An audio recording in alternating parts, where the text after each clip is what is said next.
Afraid? Scared, maybe? Did he include himself, I wonder?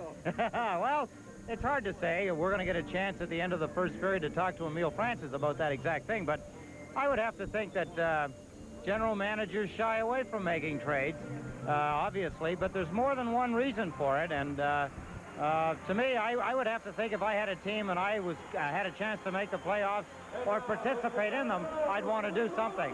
The only trades that have been announced to this point, and most of them should have been, if they haven't at this point, is that the Detroit Red Wings picked up Ken Solheim for future considerations. The Winnipeg Jets traded Willie Lindstrom to the Edmonton Oilers. In return, they'll receive Laurie Boschman, and that's been it as far as trades. Teams coming out on the ice will be ready for the first period from St. Louis right after these messages.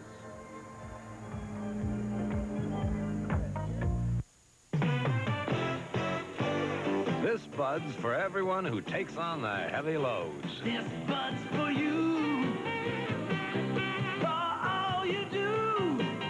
The king of beers is coming through. Yeah, just for you, that distinctively clean, crisp taste that says Budweiser. For all you do. This Bud's for you.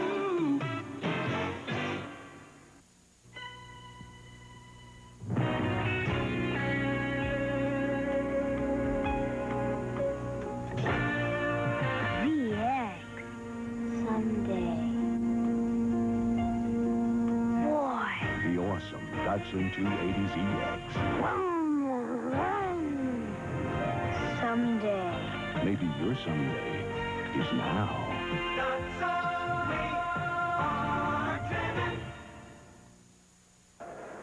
This is the 69th game of the season for the New York Islanders.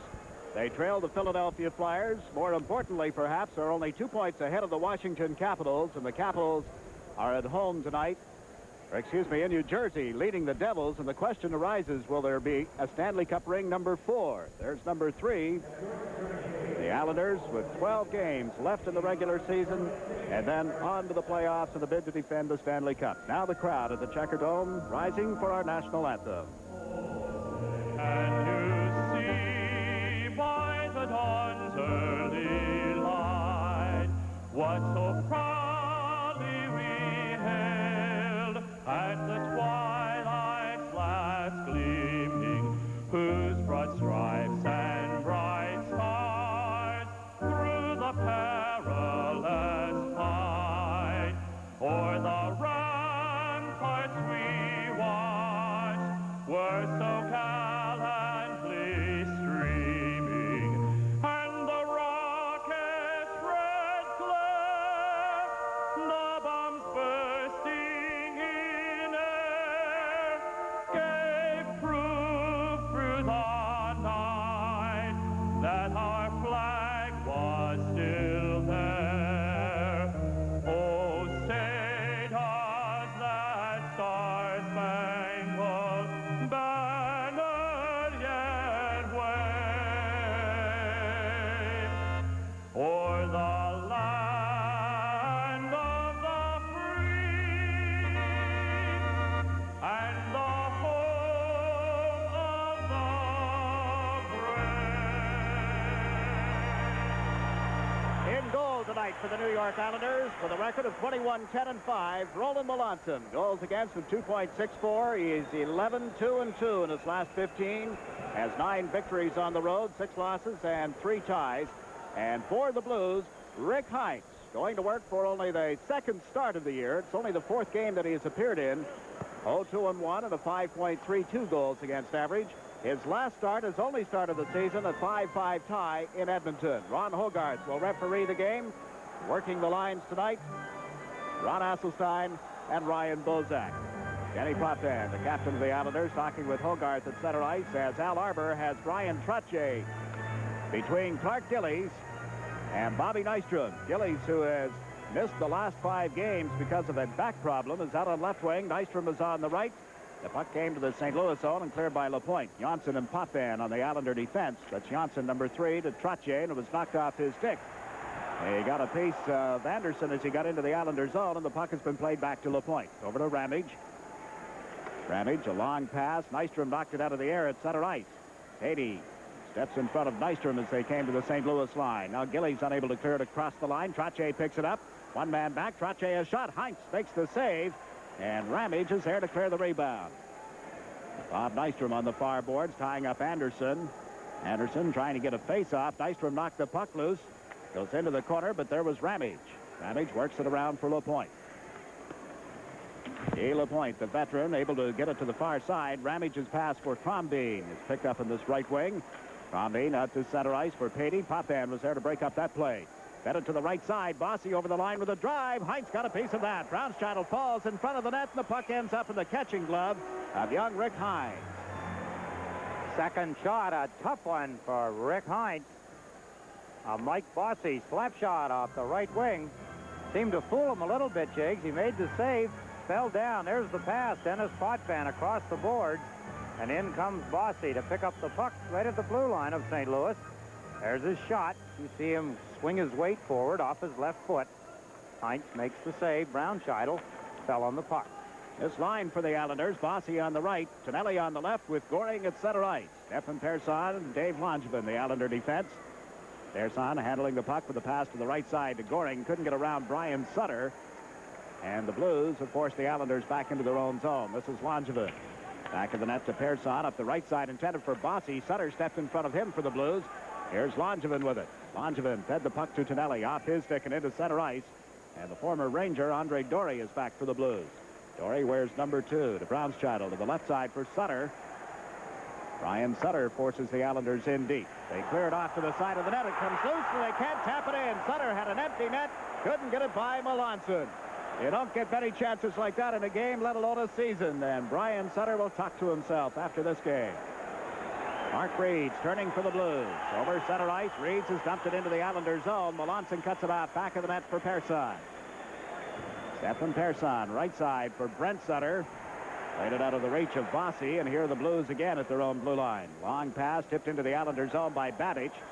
Melanson left it for Langevin, pulled it away from Turnbull. Langevin, right side for Brent Sutter. He's out with Bourne and Dwayne Sutter. Ramage broke up the play at the St. Louis zone. Ramage across to the right side. This is Alain Lemieux with a pass to Ramage that went off his stick. Turnbull can't pick it up, and Dwayne Sutter has forced the Blues back. 2.5 minutes gone in the opening period. The Blues try a long pass to Babbage that went astray, and Paul Boudelier has it for the Islanders. Boudelier over to Morrow. To Brent Sutter. Got it in wide of Heinz, who's cut it off for Babbage. Bourne in forechecking. Babbage off the boards on the right side for Rick Wilson. Out to center ice they come into the Islanders' zone. Lemieux taken out by Boudelier, and Morrow came over for the puck. Kenny Morrow fed it up the right side out of the reach of Brent Sutter, and LaPointe hustles back. No score. We're 3 minutes into the first period as Gilbert broke up a St. Louis play. Out in front, Dwayne Sutter was too well covered. Morrow stepped in from the blue line, got it to the corner to Brent Sutter. Back to Dwayne Sutter, goes to the backhander off the catching mitt. Comes right back to Heinz, and he covered it long enough. Got the left pad down to smother the puck. And play is called. A break in the action. 16:45 left in the first period. The score, the Islanders nothing, the Blues nothing. The airline that doesn't plan for the future may not have one. 5 years ago, Eastern saw the future in a remarkable aircraft. Now it's here. The new Boeing 757, the most advanced, most fuel-efficient commercial jet ever built. It's going to help Eastern hold down the cost of flying for years to come. We earn our wings for you, that's why we're Eastern, America's favorite way of life. St. Louis in a battle with Toronto and Detroit. Look at the opportunity they missed right here. Sutter, he has a transient spinal concussion. Missed that open net. With 2 casts on his legs and arm, he should have still put it in. Oh, indeed. Here's another chance for the net to get him. Melanson came out to make a great stop. Oh, my. The Blues with a couple of open nets to work on, and they're still scoreless. Here's Pettersson. Jorgen Pettersson, who hasn't played for the last half-dozen games. Cleared around the boards to the right side. Morrow takes the man. The puck went to Anders Kaller. Kaller is out with Billy Carroll and Greg Gilbert. Now the Blues put it out in front and hopped over a stick. Bobby Crawford was parked in front of the net, couldn't get a shot away. Kaller across the St. Louis line. In front to Boudelier, a backhander. Heinz the save, and he holds on. Well, both ends of the ice. Melanson has Lady Luck smiling on him. Rick Hines comes up with a big save for the Blues. Watch this. The opportunity, the Islanders taken away. Rick Hines, Paul Boudelier in all alone. And the Essex, Ontario native, 27-year-old Rick Hines, his best save of the game so far. As you pointed out, Jake, 2 good opportunities again on that last shift. Down at the Islanders' end, one, Roland Melanson came diving out. Peterson, as he came around the net, had the net to put it in. Roland Melanson dove across with his stick laying on the ice, deflected the puck away. Crawford, standing alone, could not handle a loose puck, or he had another opportunity. And Potvin just drilled one from the blue line that went wide of the net. Perry Anderson for the Blues. Out into center to Patey, to the left side, off a stick into the Islanders zone where Potvin controls it. Danny Potvin up the left side to Gillies. Gillies, Nystrom, and Trottier, the forward line. Here's Janssen with the puck. Over the St. Louis line, dropped it to Nystrom. Nystrom tried to set up Trottier, and that was broken up. The Blues start out of their own zone, led by Dory. Andre Dory has shot it wide of the net. Nystrom back for the Islanders, being rushed in his own zone by Anderson. The puck went to Crombie.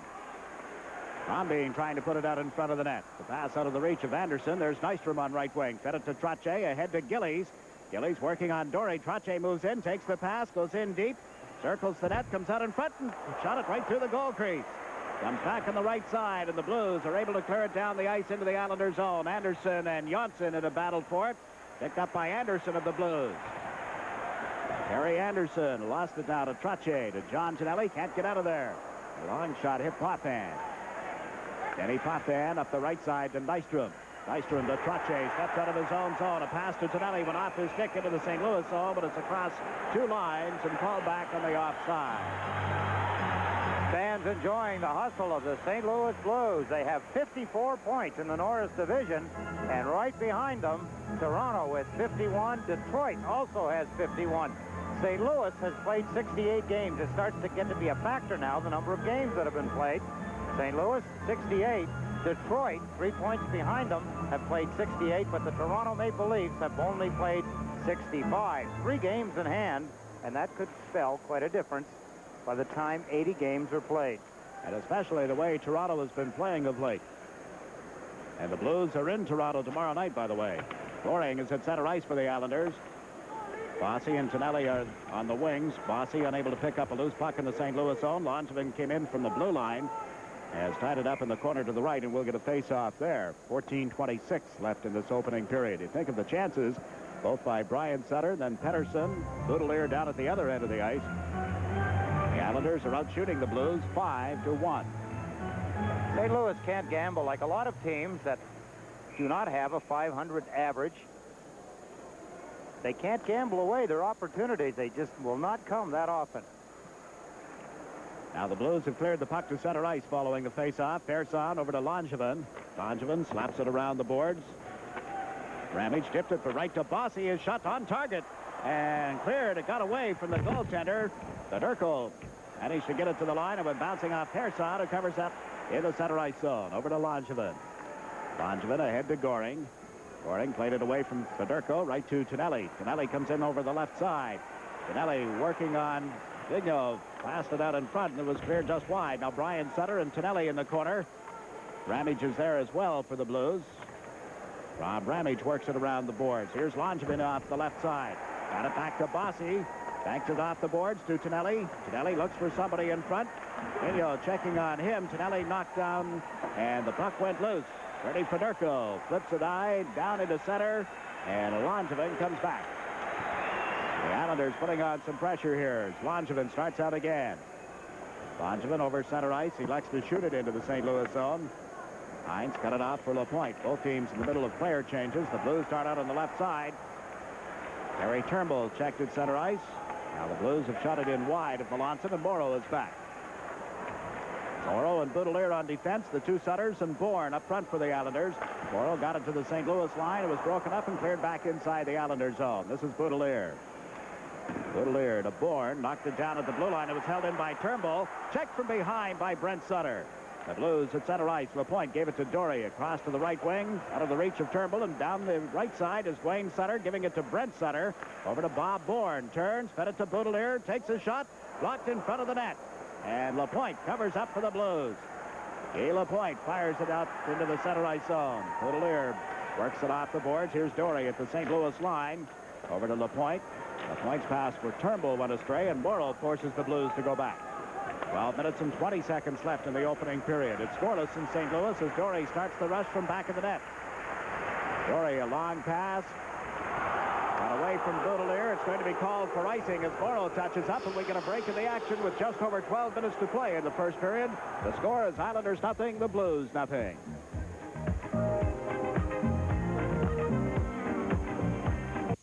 There are two ways to get a home improvement loan, the hard way and the smart way. The same for an auto loan, the hard way and the smart way. At the Bank of New York, we call the smart way Action Phone, and it means you can apply for any loan without leaving home. So if you're eyeing a new car or a new roof, dial 1-800-942-1784. Action Phone from the Bank of New York. What a smart way to get a loan. Face off to the right of the St. Louis net. Carroll got the draw back to Potvin. Around the boards, out of the reach of Kaller. There's Pettersson on the left wing. Jorgen Pettersson dumped it to center ice. Johnson for the Islanders. To Carroll. Sent Kaller over the line with Gilbert. Kaller shot a stick save by Heinz. Gilbert back to Kaller. Kaller at the side of the net trying to put it out in front. A backhand shot over the crossbar and ends up back of the net.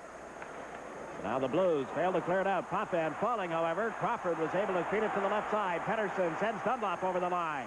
Dunlop to Pettersson. He shoots. Good glove save by Melanson. It comes out in front. A drive, a broken stick, and the puck is loose in front. Potvin clears it, but not out. Pettersson over to the left side. That's Ramage. Ramage with a drive that went wide, and Potvin starts up in the left wing. Potvin checked by Pettersson. Crawford fires one around the boards in the Islanders' zone. Pettersson goes in after it. Johnson takes it away from him. Thomas Johnson tying it up on the boards. And there's no further play. Close call, Jake. St. Louis again get an opportunity. They get two of them, and they do not score. Don't get a shot on net. Take a look at the action. I should correct myself. Roland Melanson made the first save. Watch the slap shot. Ramage has a tremendous shot. Hit the stick. Look at Andy Kaller. Look down at his stick. It's in two pieces. The shot by Ramage cut his stick right in half. Did not reach the net. St. Louis have not got a lot of shots on net. They've had some good opportunities. The Islanders have covered well, or been able to get in the way well. Shots favor the Islanders heavily, 8-2 at this point. Linesman Ron Asselstein picking up some splinters. Eddie Kia, a longtime member of the Blues, was sent to Salt Lake City, and sad to report that he was injured last night in a game at Salt Lake. Is in hospital in the intensive care unit. Has been conscious only for 4 or 5 minutes since that injury. The Blues flew his wife out to Salt Lake City to be with him, but the news is not good on the veteran defenseman Ed Kia. Offside at the St. Louis line. In fact, the Blues have had quite a shuttle system back and forth with their Salt Lake farm team. So you look at a former St. Louis Blue, a couple of them, as a matter of fact, working behind the Islander bench tonight. Coach Al Arbor and Wayne Merrick, who was a first-round draft choice of the St. Louis Blues. Not dressed are forwards Matt Helene and Wayne Merrick. Still on the shelf with injuries, defenseman Michael McEwen and Gord Lane. Gillies lost the puck at the St. Louis line. Trottier can't pick it up, and down the left side comes Guy LaPointe. Right wing to Crombie. Langevin lined him up. Langevin lost his stick. The puck goes to the corner. Langevin grabs a hold of Crombie, gets away with it, and freezes the puck as he fell on top of it. Good move by Clark Gillies down at St. Louis's end of the ice, Jiggs. Put that good move on him. Walked around LaPointe, but was checked from behind. St. Louis doing a good job getting back. They're back checking.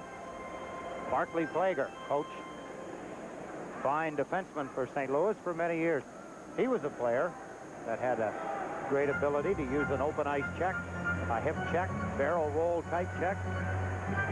Excellent at it. Played his junior hockey Peterborough, the Peterborough Petes, where he learned his trade. Blues thought they had lost him in a game at Minnesota the other night. Man behind the bench kicked a pane of glass out. It hit Barclay on top of the head, and they took him to the dressing room, and then he went back to the hotel, and that was it for the rest of the game. Puck cleared down into the Islander zone, and there's going to be a slashing penalty against Nystrom as Morrow picked it up. Nystrom is headed for the penalty box, giving the Blues a power play. Break in the action, 10-17 left in the opening period. The score, Islanders nothing, Blues nothing.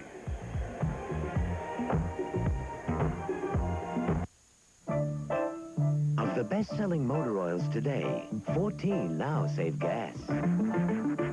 But only one saves gas, offers cold weather starting down to 35 degrees below zero, and the best engine protection under extreme heat. In fact, the best engine protection you can give your car. Only one.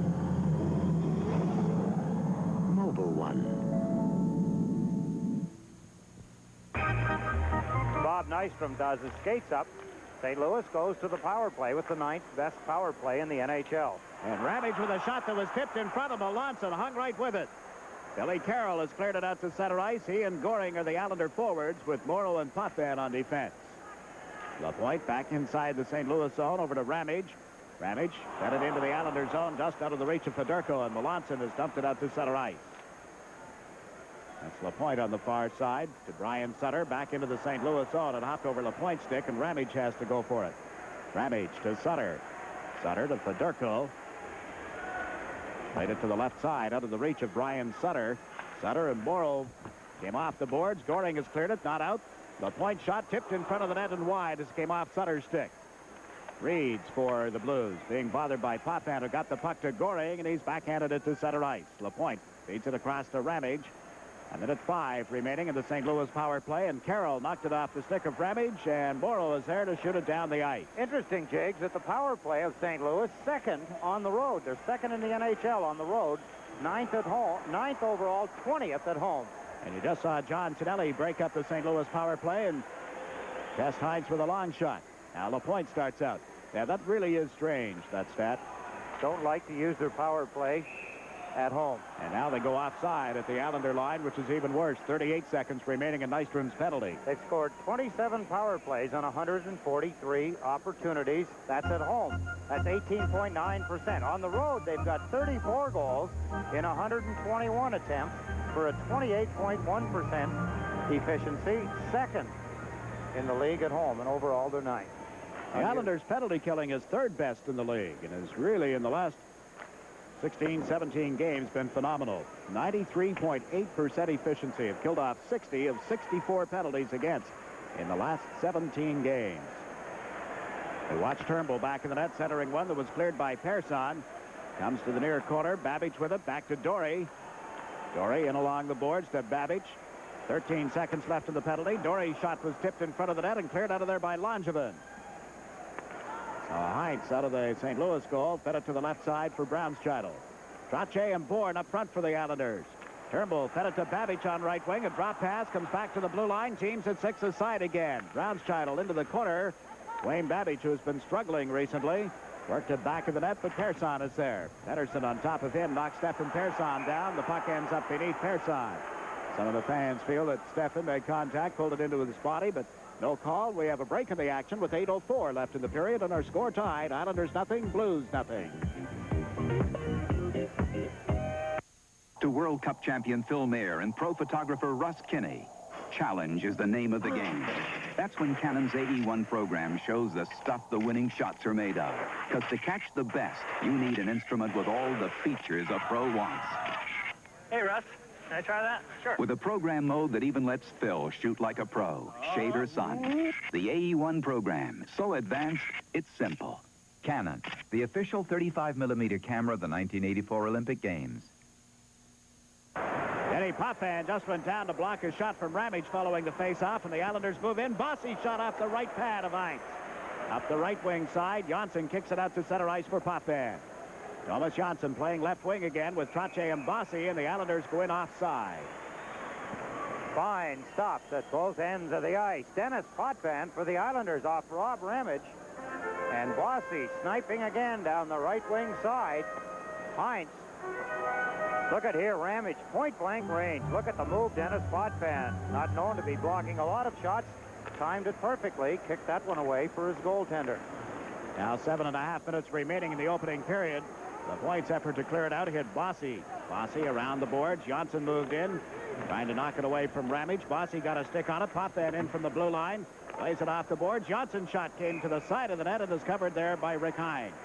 It can only lead to a lot of trouble, Jake. St. Louis seem to be backing up playing the hockey game. When they get opportunities, they don't finish well in the Islanders' end.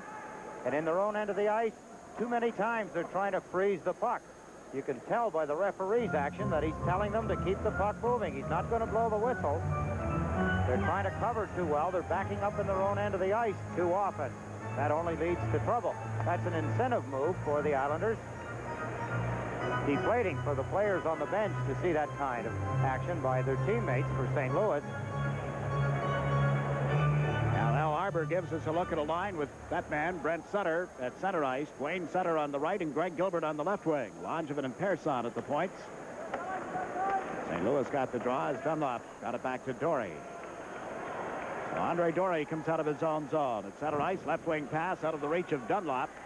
Persson back for the Islanders. Plays it up the left wing out of the reach of Gilbert. Down into the St. Louis zone. And Brownstradel takes over there. Gave it to Dory, who lost the puck. Here's Brent Sutter out in front over the stick of Dwayne Sutter. Persson fed it into the corner to Dwayne Sutter to Brent. Brent trying to get away from the checking of Dory, and Dunlop came back to pick up the puck. Handed it to Dwayne Sutter. Dwayne Sutter plays it back in the St. Louis goal where Brownstradel waits for it. Handed it right back to Dwayne. Out in front to Brent. Couldn't get it to the stick. The pass at his skates. Brent Sutter kicks it away from Pettersson. Can't get around Brownstradel, and now Persson held it in at the blue line. It's knocked off his stick. Came outside the line. Persson falling, has the puck beneath him. Down to 6.5 minutes remaining in the opening period. 3 times in a row, St. Louis have possession of the puck, and they hand it right to the Islanders. You're not going to go anywhere doing that. Islanders outplaying and outshooting by 10 shots to 3, St. Louis. St. Louis have had the opportunities. We pointed them out.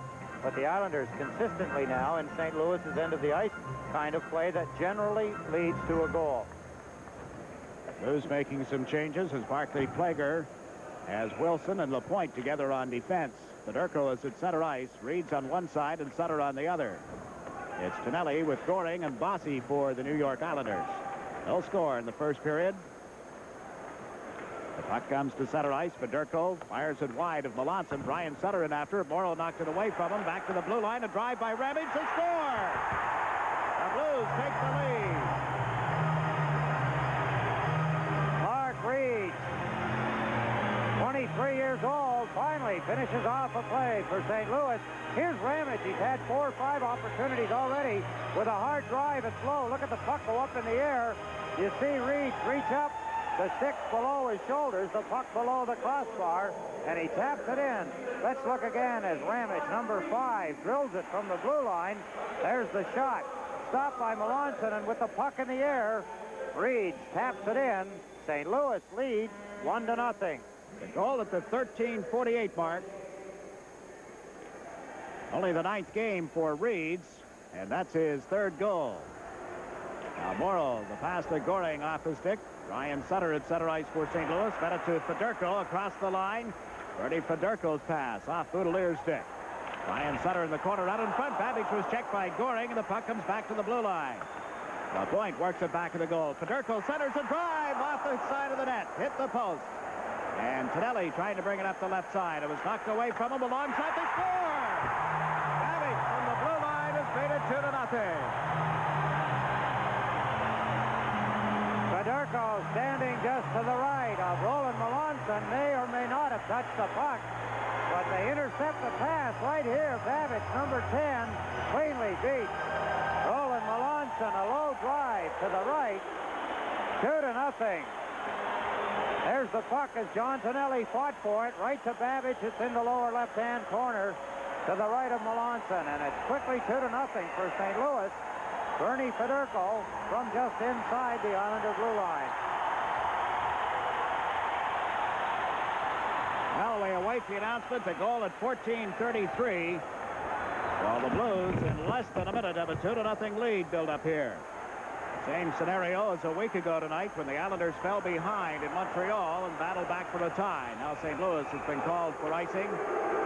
They get a break in the action with 5:09 left in the first period. The score, St. Louis Blues 2, New York Islanders nothing. You in a bad mood? I just hate talking in the morning. I'll let you shave. No, stay. You use Noxzema. Yeah, Noxzema gives me a great shave.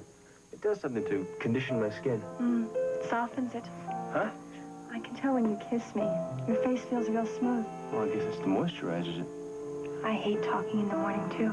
Noxzema medicated shave cream. Share the softness. The St. Louis goal to make it 2-0 is credited to Wayne Babbage, only his 16th of the season, from Brian Sutter, and Bernie Federico at 14:33. So the goals 45 seconds apart. And the Blues come to center ice. Anderson over the line. It was knocked off his stick by Potvin. Blues recover at center ice. Dory played it to the left wing. Out of the reach of Patey, and back goes Thomas Janssen. Janssen and Potvin are on defense. Trottier, Nystrom, and Gillies up front. This is Nystrom. A pass to Gillies. Comes over the line. Back to Nystrom. Bob Nystrom trying to work his way around. Dory was checked. And out comes Anderson on the right side. Trottier steps into him, and Nystrom plays it back to Potvin. Potvin, right side to Janssen, out of Nystrom. Nystrom taken out of the board. Janssen goes in after the puck. Out in front to Trottier, a backhander. That went wide of the net. Bourne was knocked down at the side of the goal, and the Blues trying to clear it out. It hit Nystrom. Bobby Nystrom centers. Trottier shot. Glove save. Drops in front and cleared off by Patey. Patey up the right side to Babbage. Long pass into center ice. Turnbull had to wait for it. Janssen unable to tie up Turnbull. Over to Babbage. Babbage trying to work his way around Potvin. Turns, holds on to the puck, centers one to the right side. Lemieux to Wilson, and it was stolen by Bourne to Trottier. Trottier to the St. Louis line. Sent it to Dwayne Sutter, but he was in offside. It only took a word from you and I, Jiggs, or at least myself, and away went St. Louis. Here's Bob Nystrom working behind the net. See Hines get a piece of the puck. Nystrom out the other side. St. Louis covered well. All you need is a little luck and a hot goaltender, and you can get a 2-0 lead. The Islanders have had some good chances. Hines has been sharp in the net for St. Louis. Now Persson shoots the puck in wide of the Blues goal. Yeah, Hines has been there when he's been called upon. The Blues have been outshot 11-6, but they lead it 2-0. Bourne trying to come out of the far corner was tripped up from behind, recovered, but lost the puck. Now Brent Sutter rides hurt on Ramage, who is able to kick it out to center before being flattened. Persson to Langevin. Langevin to Brent Sutter, backhands it at the line. Ramage goes after it. Rob Ramage. Up the right side to Babbage. Babbage comes to center. Lemieux trailing the play. Babbage taken out of the boards by Langevin. They go to the corner for it. Lemieux still trailing, able to clear the puck out in front of the net, but Bourne was there. Brownstidle back for the Blues. Less than 3 minutes remaining in the opening period. Alain Lemieux turns at the St. Louis line up the left wing out of the reach of Sutter. Persson chases it. He'll get an icing call against the St. Louis Blues. The Islanders complete this road trip with a game in Pittsburgh on Thursday night. We'll have that for you on WOR beginning at 7:30 Eastern Time. Back the balance of the Islander schedule on WOR. Another trip to Pittsburgh on a Sunday. And complete a season series with a game from Washington. And that could be a pretty good preview as to the opening round of the playoffs between the Islanders and the Capitals. That game is Wednesday, March 30th. And the other game from Pittsburgh will be Sunday, March 27th. Billy Carroll facing off between Caller and Gilbert for the Islanders. Potvin and Morrow out on defense. Brownstidle back in the net, pulled it away from Carroll, fed it to the right corner. There was Gilbert. Worked it back of the net. Hines swept it to the corner. Billy Carroll in after it. Tied up on one side by Brian Sutter and on the other by Brownstidle, but Caller was able to dig it loose. Can't center it out in front of the net. Caller with it again. There was a delay penalty in effect here. Anders Caller in front, and Gilbert was too well covered. Greg Gilbert gets a stick on it. Gave it to Billy Carroll. Carroll back to Morrow. Morrow tried to work it to the corner, but as the Blues take control, play is called. And with 2:15 left in the period, the Islanders are going to the power play. We're going to go for a preview of the first intermission coming up. Let's check in with Ed Westfall. Are the St. Louis Blues going to remain in St. Louis? Why were there no trades made of any consequence today in the National Hockey League? Those questions are going to be put to General Manager Emile the Cat Francis at the end of the first period. Hey, the answer man has been at work, huh? Look forward to that at the end of the first period. Brownscheitel has gone to the penalty box at 17:45. Andy Keller, no, it's Bob Nystrom. You see Nystrom go down just to the left of the goaltender. Brownscheitel gets a tripping penalty. The Islanders get a chance. Goals by Reeds and Babbage, 45 seconds apart, have the Blues on top of the Islanders, 2-0. The Islanders have won 5 straight games in this building, have gone 9 straight without a loss to the St. Louis Blues. Gillies out with Trottier and Bossy. This is Potvin on the left side. Around the boards to Trottier. Trottier is checked, goes to the corner to recover the puck. Back to Potvin. Over to Persson. Persson back to Potvin. Takes a look, lets a shot go, and Heinz just got enough of it. Cleared it aside, and there's Ramage shooting it up into the crowd. Close call. Dennis Potvin's drive from the point. A good one. It's low. It's hard. Ryan Trottier standing in front and just to the left of Rick Heinz. Here's the shot. There's Bossy also. Look at the puck as it trickles this side of the net. Was heading for the goal line and just trickled wide of the net. Good opportunity by the Islanders. They come close on the power play. Now they get to draw again. Here's Gillies turning in front. The shot goes off the stick up into the crowd. A minute 34 left in the Brownscheitel penalty. 1:49 left in the opening period. A lot of other games in the National Hockey League tonight. Boston has taken an 8-5 lead over the Quebec Nordiques. The Oilers are leading Hartford 8-2. Buffalo and Minnesota tied 1-1. Chicago leads the Flyers 4-1, and it's the Capitals leading New Jersey 4-2. Montreal with a 2-0 lead over Toronto in other games tonight. Calgary's in Los Angeles. The Rangers out on the West Coast against the Canucks. And here it's 2-0 St. Louis as the Islanders are forced back into their own zone. Potvin gave it to Persson. Across to the left wing to Gillies, to Trottier. Worked it in around Wilson. Over comes Ramage. Ramage handed it right to Gillies. Can't set up the play at the side of the net, and Ramage works it up the left side. Bossy's checking. Managed to get it to Potvin. Back to Bossy. Michael Bossy into Trottier. Trottier being tied up by Ramage. Bossy jabs the puck loose. Persson in off the right point. Looks for somebody in front of the net. Persson back to Potvin from the blue line, and that went wide. Trottier tapped it out in front, but the Blues able to recover and have cleared it down the ice. In the meantime, they've got a couple of penalties here. Heinz, the goaltender, is being called for one, and Clark Gillies is going to get the other. He was making things happen in front of the St. Louis goal. Rob Ramage, number 5, and Gillies. Look at them in front of the net as Gillies tries to fight off Ramage. Clark takes offense to Rick Wilson, number 34 also. Here comes Ramage back. I didn't see Heinz get involved, Jakes, but...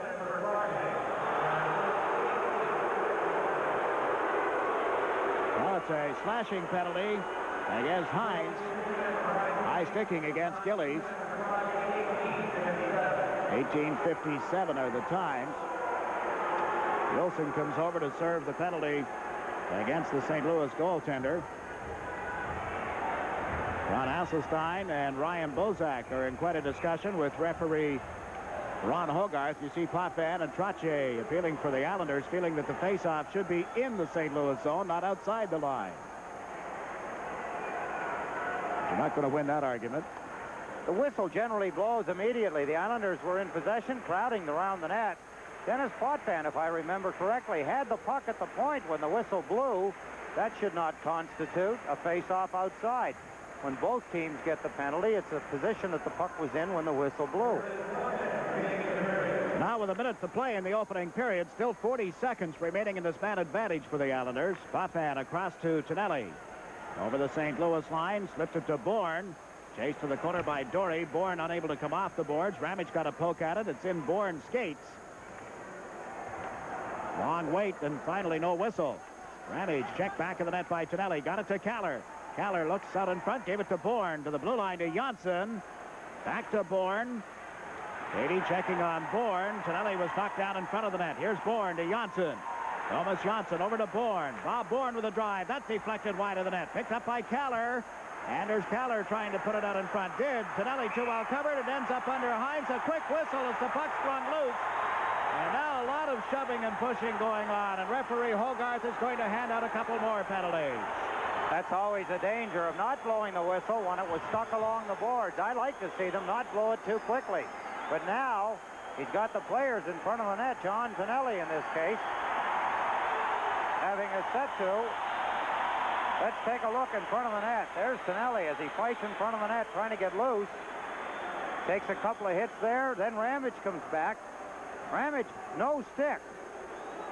After Kaller there, John Tonelli trying to get his hands loose, his arms loose, is unsuccessful. Here's Kaller behind the net, looking for an opening to put it in front.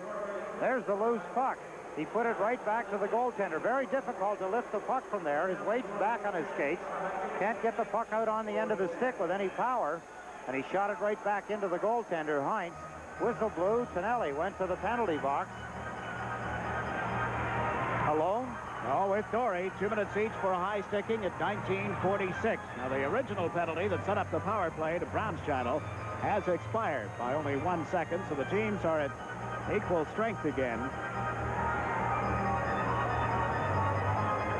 And again, the referee and the linesmen get together to confer.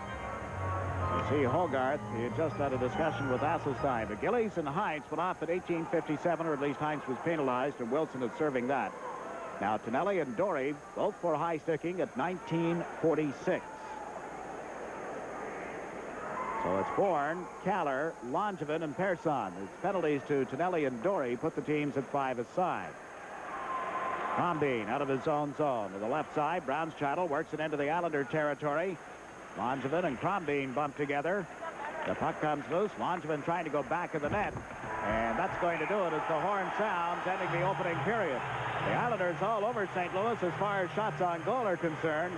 But the score is another matter as the St. Louis Blues, who have been struggling, seem to have come to life in the last couple of weeks. And as they make a drive for the playoff, they accomplished what they set out to do in the opening period. They go to the dressing room with a 2-0 lead over the Stanley Cup champions.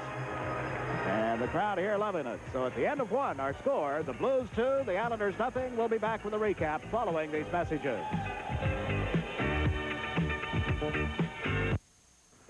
Gentlemen, we have big, small, in-between packages. We need a company that will deliver them all tomorrow morning. All? On time. On time. For sure. No way.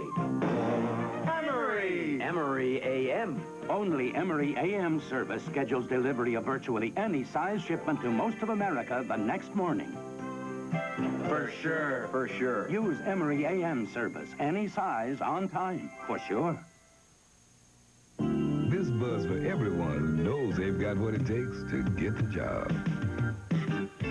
This buzz for you, for all you do, the king of beer is coming through. Yeah, just for you, that distinctively clean, crisp taste that says Budweiser. For all you do. Hey, this buzz for you.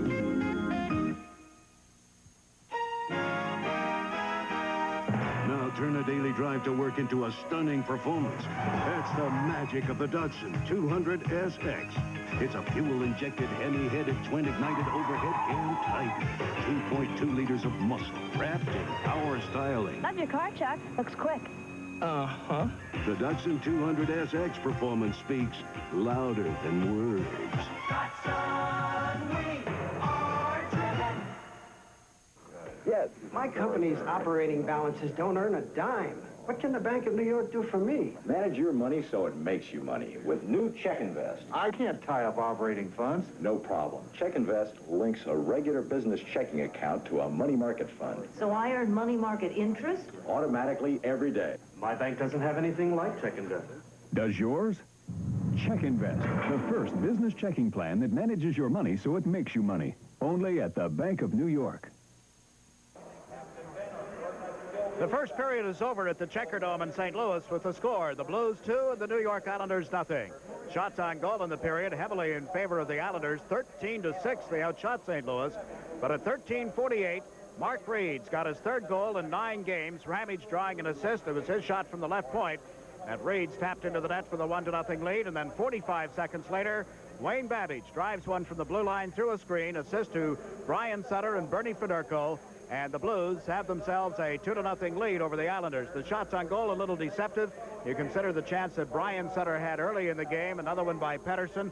They don't count as shots on goals. Clearly, St. Louis had the better of the scoring opportunities early in the game. And then at the other end of the ice, young Rick Hines handled himself very well. I'd say young in the fact that he's a rookie, although he's 27. If you only heard the score, Jigs, and didn't see the game in the first period, you'd wonder what was going on.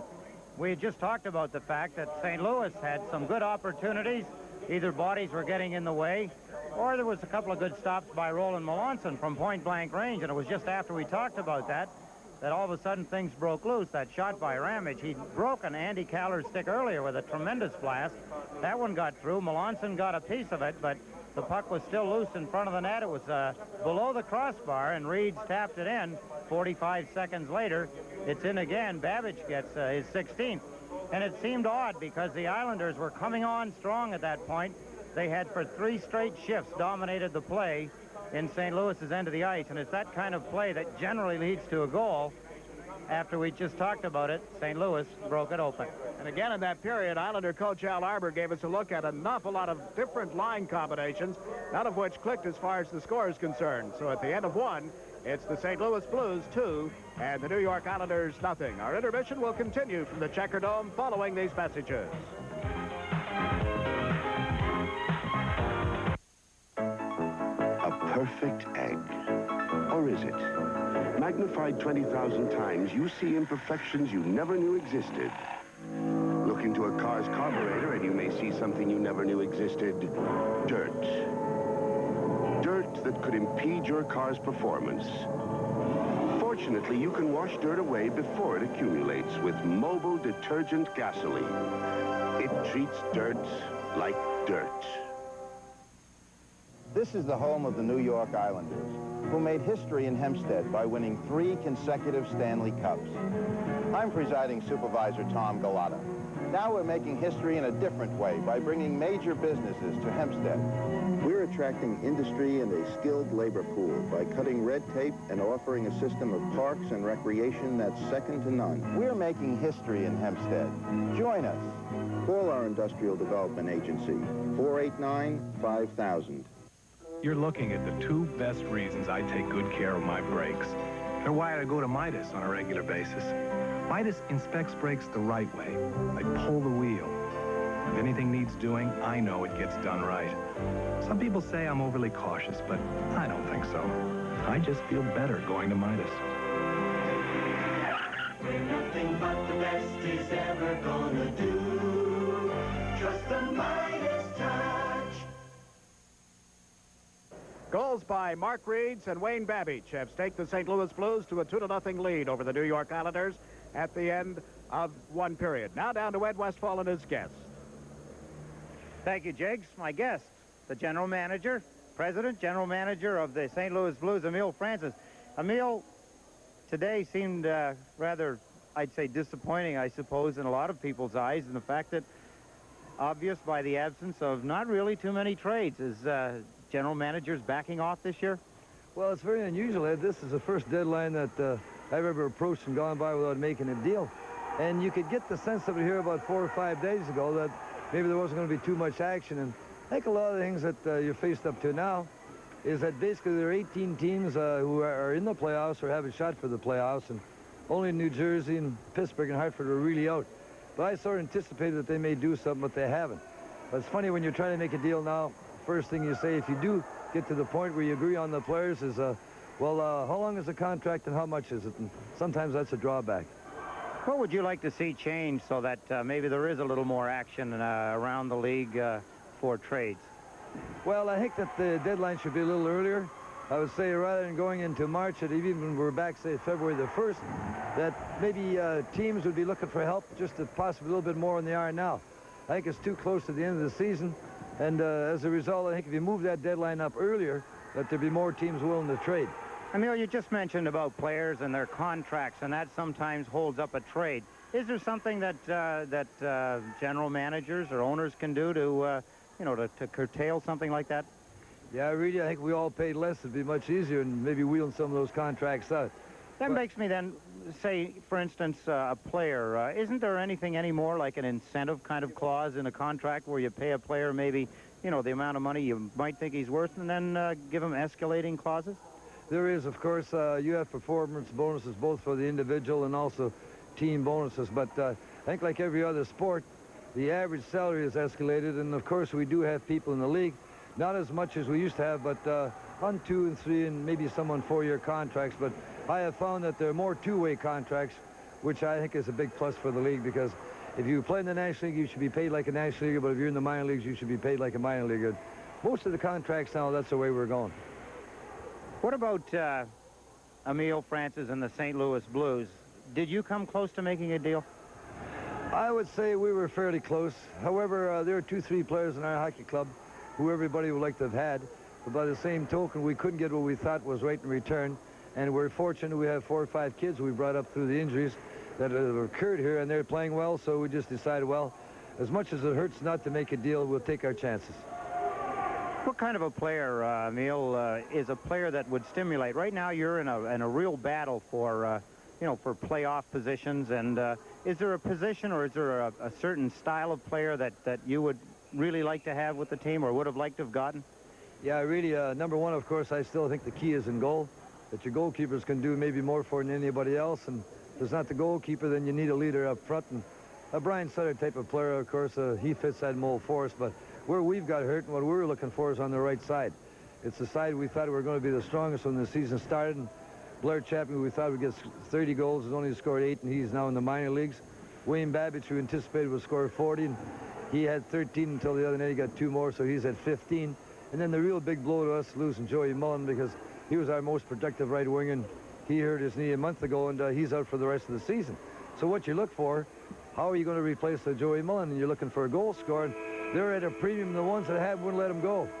Emile, being a goaltender yourself in the National Hockey League, something seems strange around right now, and you talked about goaltenders. Your goaltender, Mike Layute, coming off a tremendous year a couple of years ago, and you've had Lassard in Los Angeles and Dion in Pittsburgh, all all-star goaltenders, that all of a sudden things seem to change. Can you put a finger on what made it happen that way?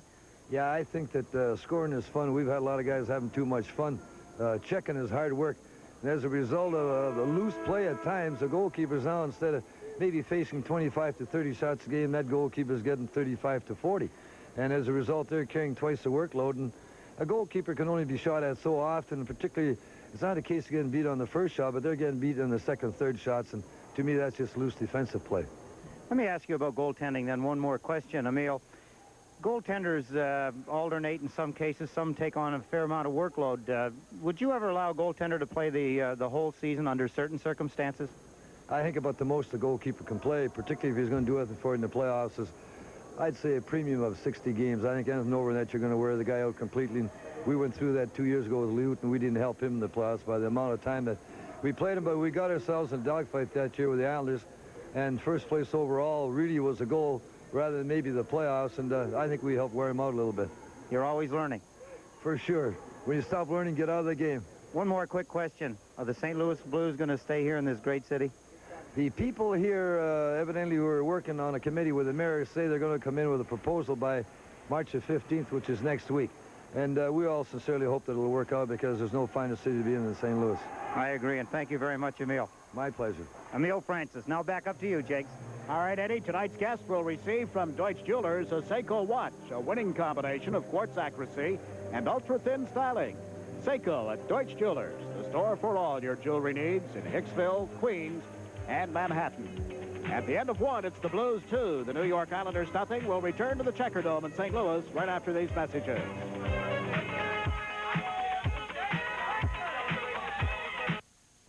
This Bud's for everyone who's got the heart and courage to go the distance.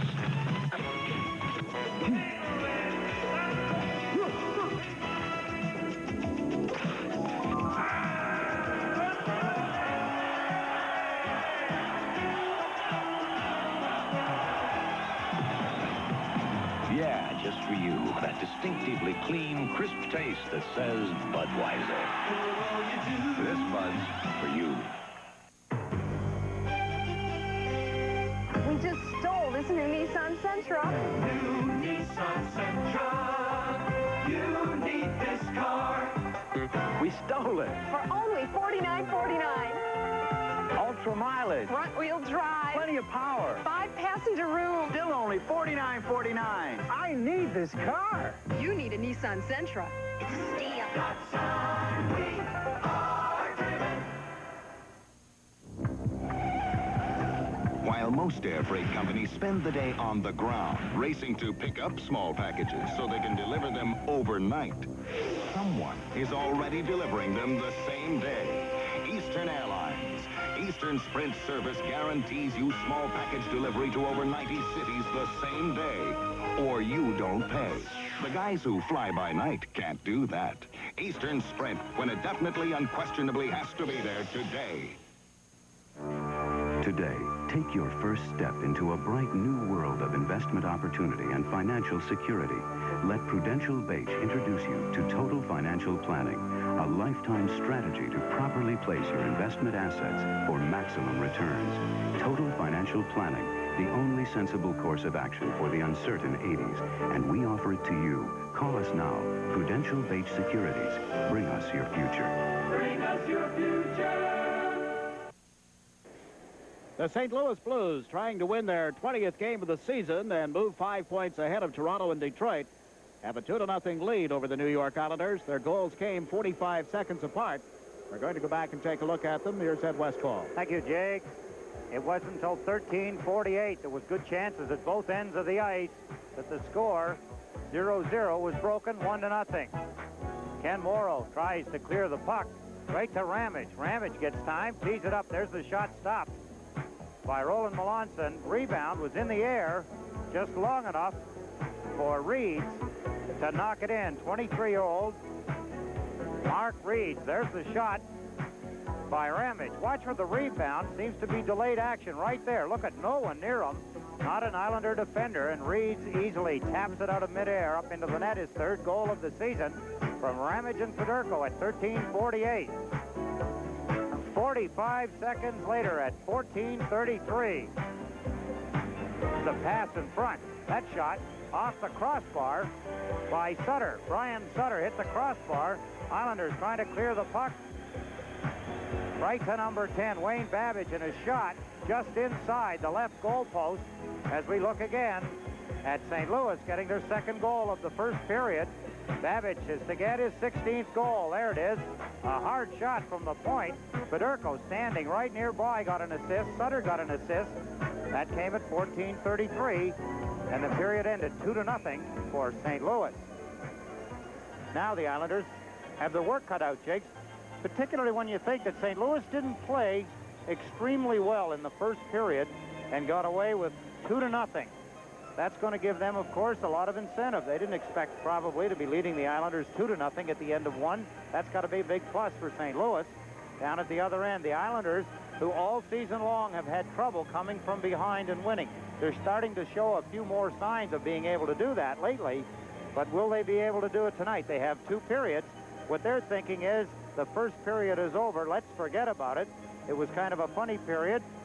We may have played not too bad. 13 shots. They outshot St. Louis 13-6, but the score is all that counts. And as we get ready for the second period, you see Clark Gillies and John Tonelli in the penalty boxes. And for the Blues, Andre Dory, Rick Wilson is serving a penalty assessed against the St. Louis netminder, Rick Hines. So the teams are at 5 aside, including goaltenders. Gillies and Hines. Gillies and Hines went off at 18:57. If Washington are watching the game, they lead New Jersey 5-2. Of course, they're only 2 points back of the Islanders at 78 points. Nothing they'd like better than to see the Islanders lose. They win, they'd be tied with the Islanders at 80 points apiece.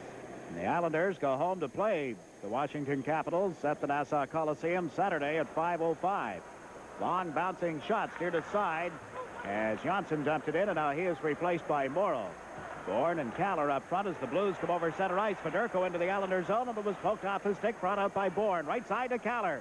Kaller breaks over the line, shooting, and it was wide on the glove side. Ryan Sutter for the Blues dumps it into center ice. Morrow came over to knock it away from Bernie Fedorko. Fedorko up the right side, stolen by Brownscheitel, steps over the line with a drive. Pad save by Melanson. Bob Bourne clears it, but not out. The puck handed right back to Potvin by Vigneault, and the Islanders have shot it into the St. Louis zone, wide of the net. Brownscheitel will touch up. That's icing against the Islanders. Good opportunity for the New York Islanders. Anders Kaller, he has Bourne steaming in on the left side. At the top of your picture, you don't quite see him. There's the shot by Kaller. Goes wide. Vigneault, number 32, in pursuit. Here's Brownscheitel as he lets fly with a hard shot. Good stop by Melanson with the left pad. You see him quickly move his left leg into the air to kick the puck away. Now some debris being picked up down at the St. Louis end of the ice. We look at Roland Melanson as he gets set for this face-off to his left. Washington with a 5-2 lead over New Jersey, as you pointed out, 18, and that's, I'm sure the Islanders have noticed on the board.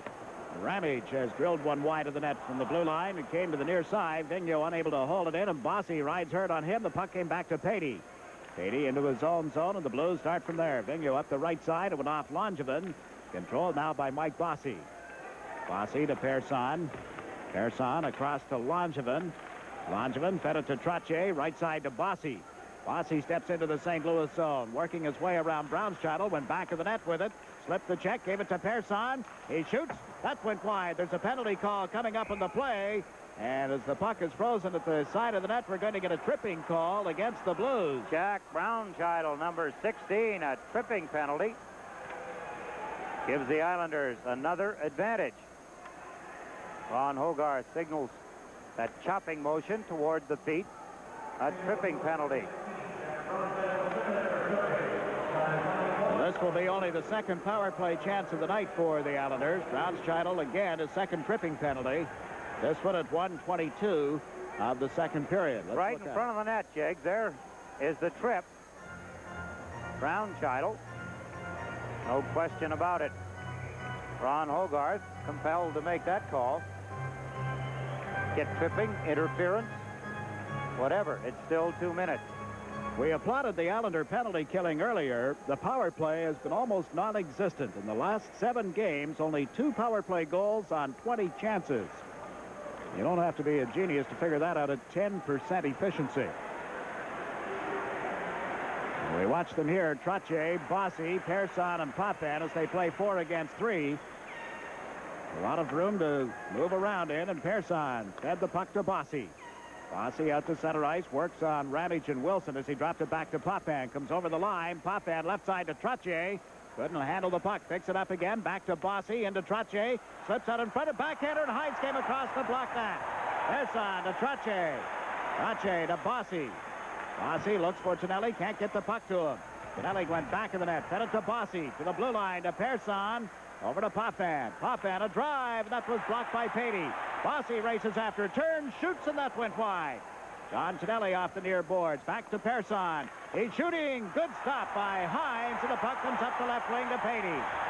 Harry Patey forces the Islanders back with a minute remaining in Brownscheitel's penalty. An applause for Rick Hines, the goaltender. Well deserved. Now John Tonelli leads the rush. Gave the puck to Persson, to Bossy. Bossy over the St. Louis line on right wing. Shoots it around the boards. Dunlop chases it. Trottier steps in front of him. Trottier to Tonelli. Into the corner for Bossy. To the blue line to Persson. Back to Bossy.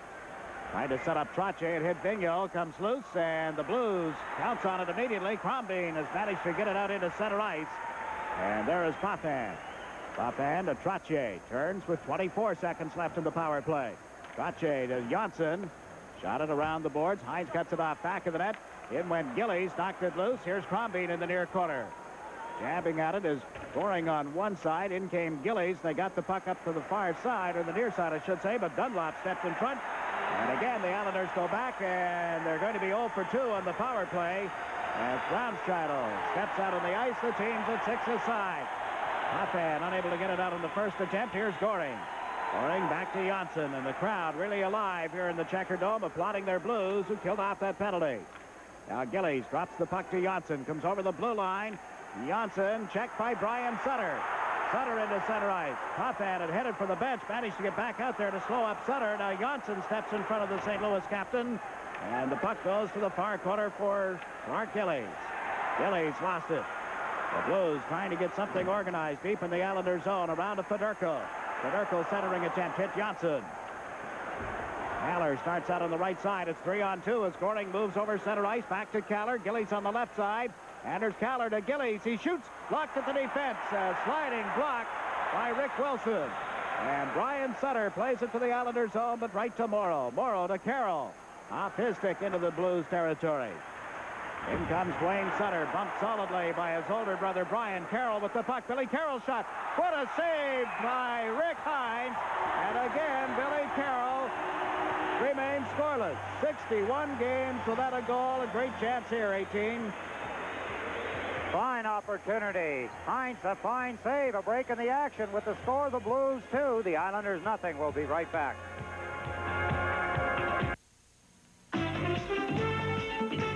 This Bud's for everybody who puts in a hard day's work.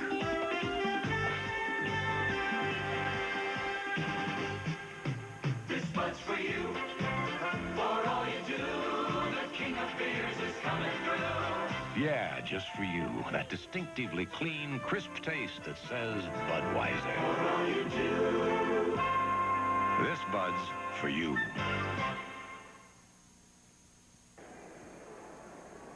What a nice opportunity. Billy Carroll.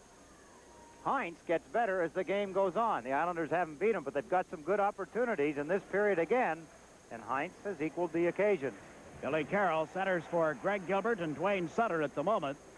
That's Gilbert in a battle for the puck on the far boards. It went to Blake Dunlop of the Blues. Over to Brownscheitel, and he's hit solidly by Dwayne Sutter. So the Blues back into their own zone to recover the puck. Long pass to Dunlop at center ice. To Pettersson, and Dwayne Sutter stepped in front of him. Dwayne Sutter knocked it away from Crawford. To Morrow around to the left wing for Greg Gilbert. Gilbert's pass onto the stick of Billy Carroll to Dwayne Sutter. Comes over the line on right wing. Sutter goes in deep. Recovers, shoots, hit the post. Off the goaltender's catching glove, up against the post, and the Blues control it again. Brownscheitel has cleared it out to center. There's Gilbert. Gilbert to Morrow. Waits for Dwayne Sutter to get back on side. Sutter at center ice. Drops it back for Boudelier to the left side. That's Gilbert. Greg Gilbert to Carroll, and the pass was knocked away from him. Cleared by Brownscheitel. Morrow out at center ice. Gave it to Carroll. Cleared it to the boards. Brownscheitel hit again. Gilbert picks up the puck. Sent Nystrom over the line. Can't get through the defense. Crawford with a good pass to Pettersson. Pettersson played it off Lemieux into the Islanders zone. And the Islanders start from deep in their own territory, and a bad pass. Vigneault, a drive, blocked by Melanson. That went up in the air, comes down at the skates of Wayne Babbage, then he lost it to Brent Sutter. Brent Sutter with Bourne and Nystrom. Nystrom unable to take the pass from Morrow, and the Blues hustle back. St. Louis leading 2-0. Here's Ramage backhanding it. It goes right into the Islander bench, and play is called. 13:56 remaining in the period. A break in the action with our score. St. Louis Blues 2, New York Islanders nothing.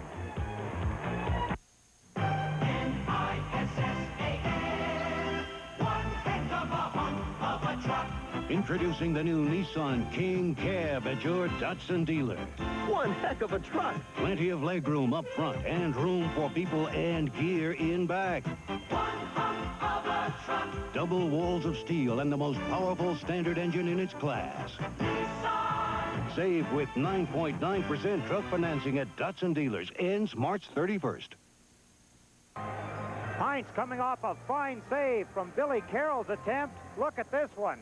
Bang, what a stop. As he got his glove on it, the puck hit the goalpost right at the base. Not to go in. Good chance by Dwayne Sutter, as you saw it from the end rink. Now the puck in the St. Louis zone following the draw. Cleared, but held in by Langevin. This time they flip it high in the air as Rob Ramage forces the Islanders to go back. Brent Sutter with Bob Bourne and Bob Nystrom. Brent Sutter gave it to Langevin, then to Persson. Person's pass, but off Lemieux's stick. Controlled now by Langevin up the right wing side to Nystrom. Over center ice, Nystrom across the St. Louis line with a drive. Off the stick of Ramage. Nystrom and Ramage tie up one another. Brent Sutter stole the puck, starts in, gave it to Bourne, cuts through the goal mouth, a loose puck, it's under Hines, on the doorstep and kicked aside by Lemieux. The Blues shoot it up into the crowd to get a whistle, but Lemieux came back to help his goaltender. It's still 2-0. You can't come any closer. Watch Brent Sutter. Hit from behind by Ramage, gives it to Bourne. Bourne goes in, stopped by Hines. A loose puck as the Islanders try to knock it loose. It does. It's laying on the goal line. Kicked aside by Lemieux. Let's watch again as Ramage goes after Brent Sutter. There's the attempt. Look at the loose puck. As Bourne goes in, Brent Sutter comes back. Watch for the goal line as the puck comes loose from underneath the goaltender. And then it's kicked out. A team effort for the Blues. Got back quickly to cover up on their mistake. Frustrating to the Islanders. This game is going to be a pretty good test for the Islanders, Jake. They're down 2-0. They're on the road. They're playing against a team that hasn't played 500 hockey all season long. Can the Islanders hold enough composure and show enough to come back and win it? Potvin shot from the point is blocked. The puck came loose in front. Crombie able to cover it up and get it to Anderson. He's checked at center by Potvin. Now Brownscheitel moves over. Brownscheitel gave it to Anderson. He has flipped it high in the air and ends up deep in the Islanders' zone and bouncing to Patey. Patey centers one that hit Morrow. Loose at the side of the net. And Melanson is able to feed it to Janssen. Now to Kaller. Kaller over center ice. Long pass to Trottier. Cuts in off the wing. He shoots. Hit the side of the net. Trottier goes back to the net. Out to Kaller, who was bumped off the play. Potvin holds it in. Eddie Potvin comes in deep on the right side. Back of the net to Trottier. To Janssen. Janssen centering attempt went into Crombie's skates. Came back to Janssen. Thomas Janssen had battled for it in the corners. Finally knocked off the puck and it went to Brownscheitel. To Patey. 3-on-2 as they cross the center ice stripe. Patey takes a look and then they moved in offside. A break in the action. 12:14 to play in the second period. The score is St. Louis 2, New York Islanders 0. Eastern, America's favorite way to fly, now flies to South America.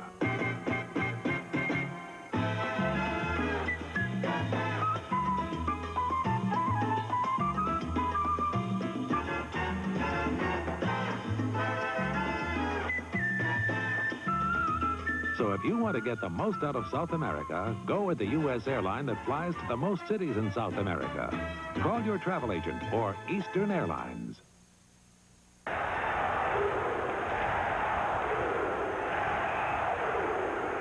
Good backhand by Anders. Kaller sprung Trottier's low drive hit the outside of the net, just outside the goalpost to the right of Rick Heinz, the goaltender. Now back to the live action. We watch the Islanders come out of their own zone. Langevin has dumped it in wide of the net. Nelly went in after it. Ramage knocked it away from him. Around to the right side. Reeds is checked by Langevin. Wilson there on the St. Louis defense, and they're calling it a hand pass. Dave Langevin moved the puck ahead to a teammate with his hand. Face-off comes outside. It can be scary to a hockey team, Jake. The thing here the Islanders do not want to do is start to play individually. They can't have each guy making an attempt with the puck to try and stick handle through the St. Louis team and score a goal. Got to hold the composure, keep working. They're getting opportunities. They have to know enough to be able to just keep working hard and know that the attempts will keep coming and then the goals will come behind. As long as Rick Heinz plays the way he is, though, that statement could be in doubt. And we look at another line combination for the Islanders. Tonelli with Fossey and Gillies. Federico moves up, and the puck was cleared in by Wilson. There's Brian Sutter. Couldn't get to it. John Tonelli for the Islanders. Fed it off to Gillies. Langevin moves up with him as they come over the line. Gillies with a shot. That went wide of the net. Mike Fossey after the loose puck. Unable to center it cleanly. It comes around the boards, but controlled by the Blues. Ramage moves up the left side into center ice. Ramage, a long shot, stick saved by Melanson, and now the Blues start a player change. Fossey took the pass, fed it to the right side for Gilbert, who has just come out for the Islanders. Couldn't get into the St. Louis zone. Persson. Langevin back to Gilbert. Gilbert sends Dwayne Sutter in on the right wing. A drive. Heinz got a straight skate on it. Big rebound up the right wing side to Blake Dunlop. Dunlop, and he was knocked off the puck by Boudelier, who will take a penalty. A holding call against Boudelier, which seems like a strange one, the way he stepped in front of the St. Louis player. So there is a break in the action with 10:45 left in the second period. The scores, the Blues 2, the Islanders nothing. There are two ways to get a home improvement loan, the hard way and the smart way. The same for an auto loan, the hard way and the smart way. At the Bank of New York, we call the Smart Way Action Phone, and it means you can apply for any loan without leaving home. So if you're eyeing a new car or a new roof, dial 1-800-942-1784. Action Phone from the Bank of New York. What a smart way to get a loan. I don't believe this is called as a penalty, but I'm not the referee. Paul Boudelier goes across to lay a check. He got his left hand on the jersey, but my goodness, if that's going to be a penalty call, what are we going to wait for the rest of the game? It's called for a holding, and Boudelier at 9:15. Second power play of the game for St. Louis. Jorgen Pettersson put it into the skates of Potvin. Now back to Dunlop. To Pettersson, faked the shot.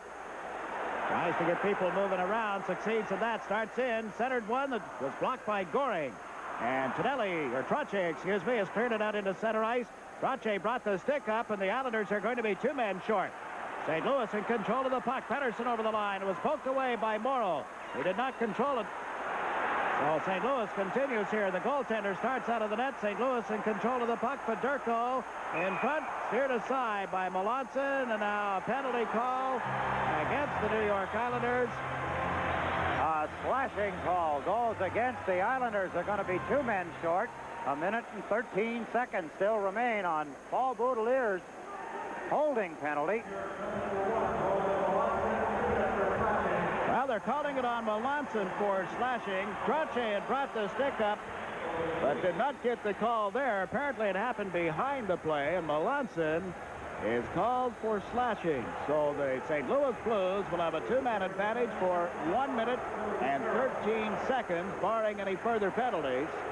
That brings again to mind, Jake, the question about whether or not you hand the puck over. I think the St. Louis Blues should have handed the puck to the Islanders immediately. They'd have had a two-man advantage without any confusion for, instead of a minute and 13 seconds they'll have now, for at least a minute and 30 seconds. You saw Morrow for one back away from it. Let St. Louis continue to control it. He knew. Smart on his part. Smart, yes. Smart play on Morrow's part. Keep the clock running. Wind down the first penalty as far as possible. So now we watch the Blues. 6 against 4. Ramage's shot. Good stop by Melanson. The puck cleared by Potvin. Over comes Trottier. Couldn't get there in time. Fedorko back to Ramage. Ramage fed it to the right side. Dunlop holding on to it. Goes in deep. Gave it to Pettersson. Back to Dunlop. To Ramage. Ramage over to the far side. They score. Pettersson on a pretty pass from Ramage. It appeared as if he were going to shoot it. Passed off instead, and it's 3-0 on the power play. The mistake by the Islanders, capitalized by St. Louis. Back to Ramage. Ramage sees Fedorko open on that side, and bang, he's got the whole net. Melanson cannot move quick enough. The puck moves faster than the man. And we look again at a fine play by Ramage. Fedorko has given St. Louis a 3-0 lead, a minute and 36 seconds. A minute and 36 still remaining on the penalty to Roland Melanson. Ramage and Dunlop get assists. The goal is Pettersson's. It's his 27th of the year. Pettersson at 10:24. Now still a minute and 20 seconds remaining in the second Islander penalty. Where did I get Fedorko on that? It's a long way from the Swedish player. Well, it's the only goal Fedorko hasn't been in on tonight. He drew an assist on Reed's goal and also on the one by Babic in the first period. Thank you. Pettersson on the far side. Across to Ramage. Lets one go through a screen and just wide. Pettersson comes off the boards with it. Pettersson circling, trying to come out in front of the net. Gave it to Wilson. A shot through a screen is tipped over top of the net as Brian Sutter made contact with it. He and Langevin went to the boards. There's Fedorko to Pettersson. Pettersson got away from Bourne. Gave it to Wilson. Now to Ramage. Ramage across to the far side for Pettersson. In deep, 38 seconds left in the power play. Pettersson unable to center it. Melanson gets a stick on it and puts it up into the crowd. Melanson just did a favor for St. Louis again. Sutter, Brian Sutter for St. Louis, number 11, who started this whole thing for St. Louis, had broken his stick. Had the Islanders not knocked the puck out, they'd have been able to control it and get it down the ice. Melanson knocked it over the glass as Sutter was heading for the bench to get another stick, which would have, of course, put the teams at even strength. Now the face-off will be to the left of the Islander goal. 32 seconds left in Melanson's slashing penalty. And the job is more difficult. Down 3-0. 8.5 minutes to play in the second period. Scoring on the draw. The puck came back to the blue line, held in by Andre Dory to the right side, and right back to Dory is Lemieux fed it to him. Dory's shot went wide, comes out in front. Babbage shot it wide. He was all alone in front of the net, but rushed it. Kennelly comes out of his own territory, working on Braunscheitel. Dory hustling back. Kennelly had trouble handling the puck, and the Blues start out with 10 seconds in the power play. Babbage on the right side. Potvin goes back to pick it up for the Islanders. Kenny Potvin failed to clear it out of there. Babbage overskated it. Now Braunscheitel leaves it for Lemieux. Alain Lemieux is checked. He came back to Dory, moves in deep, lets one go. Juggled by Melanson and cleared aside. Teams at full strength again. Dory across to Babbage, and he shot it high and wide. Billy Carroll and Lemieux tie up one another on the far boards, and there's no further play. There's a break in the action in St. Louis with 7 minutes and 41 seconds to play in the middle period. The score. Well, we've got a conference.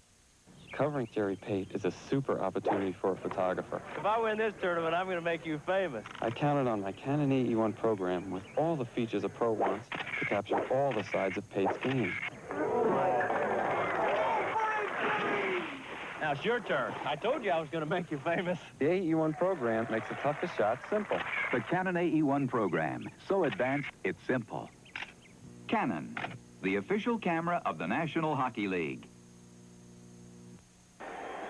The linesman, Ron Asselstein, restraining John Tonelli as we went to commercial. Tonelli and Turnbull got into it at the side of the Islander goal, and they'll both be going off, probably for fighting.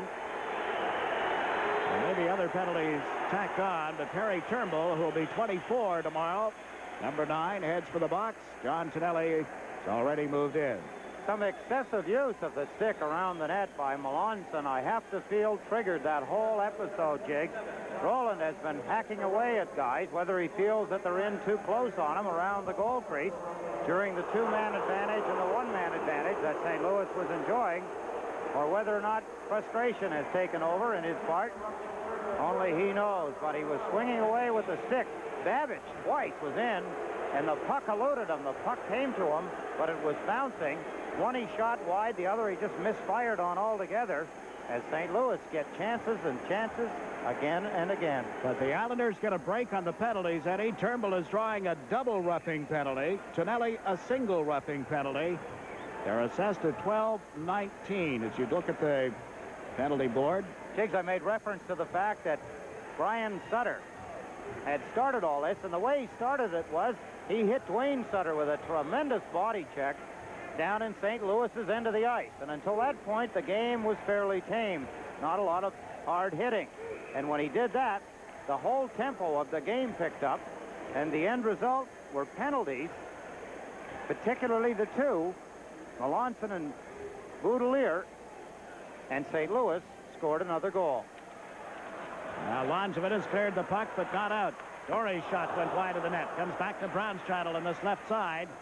Jack Braunscheitel cleared it to the corner. Persson knocked it loose as he and Pettersson came together. It's cleared back to Braunscheitel. That's one goal. Melanson the save. It's loose and cleared by Persson, but not out. Braunscheitel shot it wide of the net. It bounced right through the goal mouth, and Gilbert picks it up. But the referee has blown the whistle.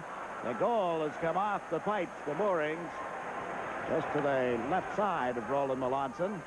Goaltenders either forced back against the net, or sometimes they do it deliberately. There's the shot off the backboard by Braunscheitel. Out in front of the net, Stefan Persson has it in the skates, then clears it. There's another shot. Braunscheitel right on the net that time. Roland Melanson played the angle right, made the save. The second one off the boards, went right out in front of the net like a pass, and it was at that point Roland Melanson fell back against the net heavily, losing his balance, knocking it off the mooring. So now we get ready for a face-off on the far side of the ice in the Islanders' zone.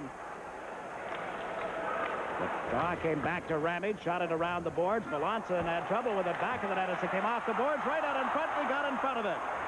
Fedorko was there, but couldn't tap it under Roland Melanson. Brent Sutter moves up, shooting it into the St. Louis territory. Hines cleared that to the corner. Gilbert worked it back of the net and overcomes Bernie Fedorko. A minute 10 remaining in Tonelli's penalty. Then the Islanders will have a man advantage as Sutter has shot it wide of the Islander net. Langevin back for it. Around to Stefan Persson. Persson to Langevin. Brent Sutter and Gilbert start out as Langevin fed it across to Persson. Now to Brent Sutter. Comes over the St. Louis line with a shot. Hines, the glove save, and he threw it off to Fedorko. 3-0 St. Louis as Fedorko tries to get away from Carroll, fed it across to Ramage. Ramage had it stolen by Bourne, but he couldn't cut in. Ramage caught up with him. Now Sutter to Fedorko, and that's stolen by Poffan to Bourne across the St. Louis line. Drop pass. Carroll couldn't handle it. And Brian Sutter has shot it down the boards, rolling on edge into the Islanders' zone. Hop, skips, and jumps its way over the goal line and is called for icing. 23 seconds left in Tonelli's penalty. 2:23 remaining in the penalty to Turnbull. Well, the Washington Capitals and the New York Islanders are tied for second place in the Patrick Division. The Capitals went into the Meadowlands complex tonight and have defeated the New Jersey Devils 5-4. Washington winning their 33rd game this year, giving them 80 points. They've played 68 games. The Islanders are playing in their 69th at this moment and trail 3-0. Chicago beat the Flyers in Philadelphia 4-1 as Poffan gave it to Morrow. The shot was blocked neatly by Crombeen. Picked up again by Crombeen. Around the boards. Down away from Dory. There's Billy Carroll for the Islanders. Carroll taken off the puck. It's cleared into the corner, but Dory was back. Tonelli is out of the box.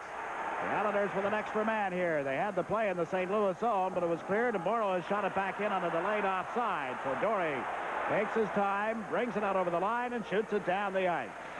The Islanders zip on the power play tonight. Patey check came out in front. Crombeen golfing at one, and it went over top of the net. There's Morrow around the boards to Poffan.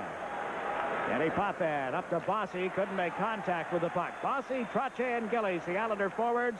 Dory has forced them back into their own zone, however, with 5 minutes remaining in the second period.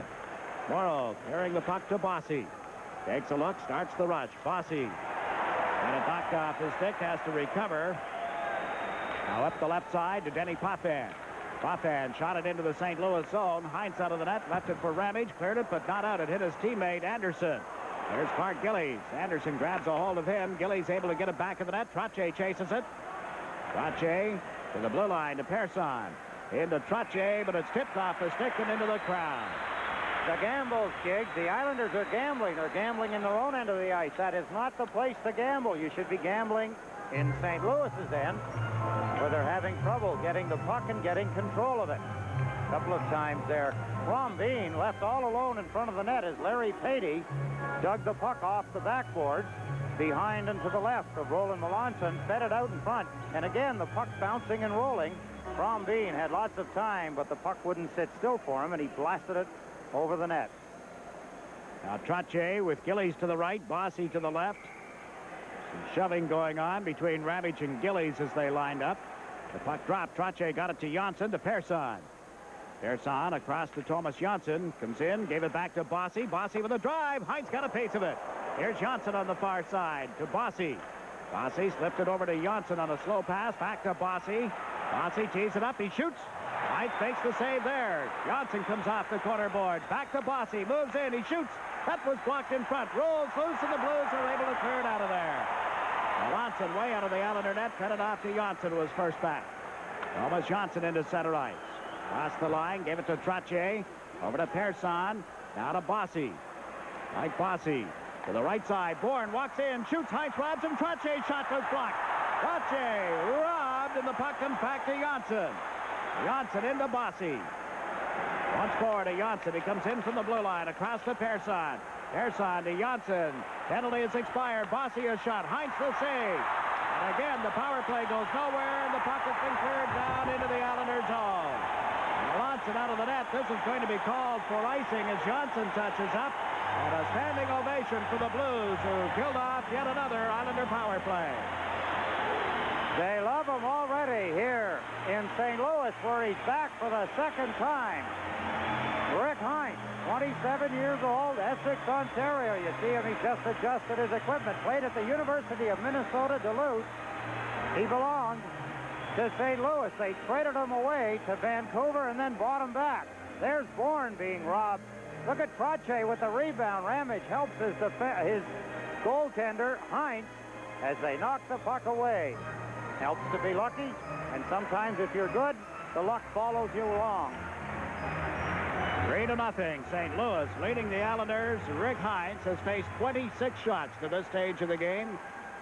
Melanson has faced only 16 as the Islanders are down by a score of 3-0. And Morrow has shot it in wide of the net. Dorey around the boards to the right wing side. Mark Reeds, who has one of the 3 goals, played it into center ice, and that's Boudelier giving it to Morrow. Back to Boudelier to the left side to Bourne. Tipped it right to Dorey. Andre Dorey to Federko to the right side. Dropped wide by Reeds. Ryan Sutter centered. Melanson got a piece of that, and there's Bourne ahead to Brent Sutter. He was bumped off the puck by Reeds. Bourne picks it up. Forces the Blues deep into their own zone, and here's Brownscheitel. Up the left wing, Federko has cleared it to center ice. Boudelier hustles after it. Boudelier to Brent Sutter. Brent Sutter hit hard by his older brother, Brian. They shove at one another, and then Brian is knocked down by Brent. Now, we saw it last year as Dwayne and Brian had a tussle. Now Wilson hits it to the Islanders' zone, but Morrow is back. Knocked it away from Turnbull, out over the line, brought in by Lemieux, but it's offside. 2 minutes and 22 seconds left in the period. Brian Sutter, captain of St. Louis, as I had mentioned, I mention again, started this whole thing rolling for his team when he run over his brother, Dwayne Sutter. He's finishing the period now with just a little over 2 minutes to go by giving it to his other younger brother, Brent. All in the family. We watched 3 of the hockey-playing 6 Sutter brothers in action tonight. Ryan, as Eddie pointed out, the captain of the Blues, has 40 goals on the year. It was questionable whether he would play tonight after an injury here Saturday, but you know the Sutters. Longevin off the left point, winds up, lets one go. Heinz down to make the save. Gilbert after the rebound. Played it back of the net. Billy Carroll chasing it for the Islanders. Carroll to Dwayne Sutter. Sutter comes out in front, went to the backhand and couldn't pull the trigger as the puck slipped off his stick. He and Babbage tie up to one another. Gilbert has knocked it loose, back of the net. There's Ramage for St. Louis. Up the left side to Perry Turnbull. Turnbull at center ice across the Islander line was checked. Dwayne Sutter feeds it up left wing. Billy Carroll chases it into the St. Louis zone. Dorey stepped in front of them and will get an icing call against the Islanders. A minute 34 left in the second period. For a preview of the upcoming intermission, we'll go to Ed Westfall. At the end of the second period, we're going to talk to Billy Carroll. We're going to find out what it's like to not score a goal so far in the National Hockey League and what the players' feelings are now that the trade deadline has gone by. Well, that's upcoming from the Checker Dome in St. Louis. We're a minute and 34 seconds away from the end of the second period, and the Blues are leading 3-0. Jiggs, we haven't seen Guy Lapointe, the veteran defenseman. He suffered a sprained shoulder and will not be back for the balance of the game. Right at the moment, the Blues are not missing him. Brownscheitel's backhand shot hit Patey. Ryan Trache with it for the Islanders. Over to Paul Boudelier. Trying to work it off the boards and hit the referee instead. Trache stepped in front of Patey, and Boudelier has dumped it to center ice. Dorey checked there by Janssen. Janssen comes over the line with Kaller. Janssen grabbed by Crombie, got a shot away, and Heinz a stick save. Anderson fails to clear it out. Here's Janssen, but it was knocked off his stick, and Boudelier recovers at center. Waited for his teammates before shooting it into the St. Louis zone. Blues move it up quickly, but out of the reach of Anderson, and Morrow comes back with less than a minute to play in the period. Paul Boudelier across to Kaller. Kaller in the St. Louis zone. Cuts to the left side, trying to get around Dorey. Turns. Turns a second time. Keller with a shot. Hines the save, and he holds on to it. He was knocked over after he made the save. A collision at the side of the net ended up getting the goaltender as well, and down he went. Johnson and Crombie collided, and Trottier is right in the thick of things as well. Let's take a look at the action. Anders Keller, who had a good chance earlier in the period, shot and missed. There's his shot right on. Hines grabs a hold of the puck. Then the momentum of two players, an Islander and a St. Louis Blues, run into him. There's the play by Keller at the net. Hines made the catch. Accidentally, he's bowled over, but he hung on to the puck.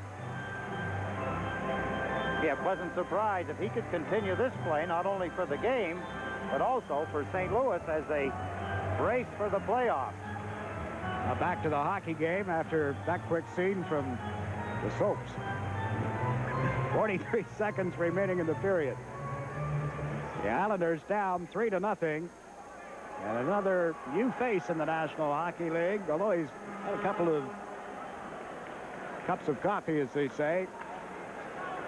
Rick Hines has shut him out to this point. You think of Bob Prose in Philadelphia shutting him out twice. Here's Bossy moving in over to Gillies. He shoots. Hines got a piece of it. The rebound, and it ends up in the stick of Pettersson.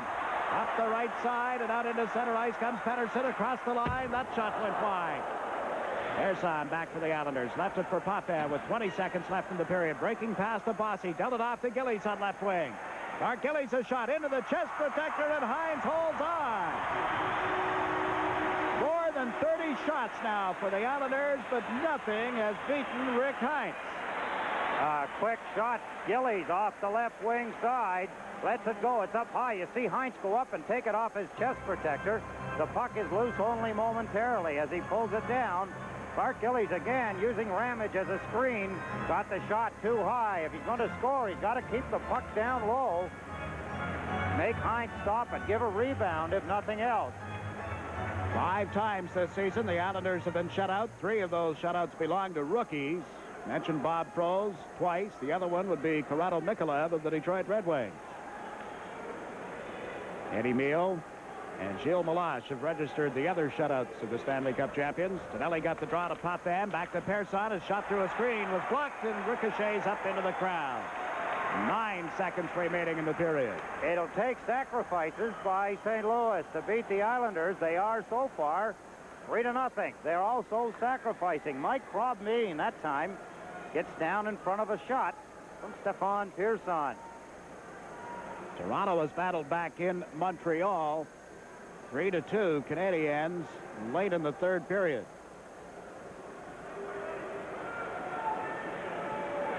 Now Tonelli on the draw, and he won it, but all the way back into the Islanders' zone. Persson hustles after it. Anderson in quickly. Persson fed it to Gillies, and that'll do it for the period. There's the horn, ending period number 2. And the Blues have added to their first period lead. They were up 2-0 at that point. A power play goal here in the second period. Midway through the period, as a matter of fact, and the St. Louis Blues have the Islanders down 3-0 as you watch them head to the dressing room. Still 20 minutes to play here in St. Louis, where the Islanders have not lost since November 2nd of 1979. 5 straight victories in this building, but they have 20 minutes remaining in which to pull this one out. Our score at the end of 2, the Blues 3, the Islanders nothing. We'll return to the Checker Dome in St. Louis after these messages.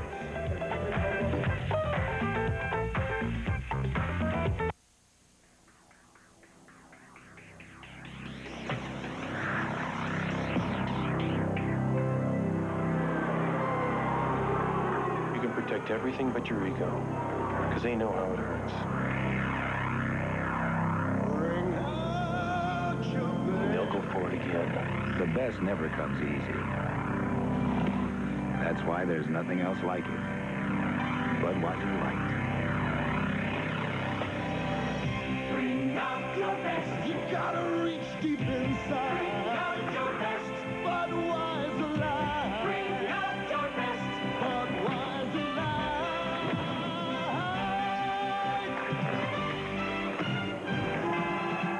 The best. You found it in yourself, and now you found it in the beer you drink.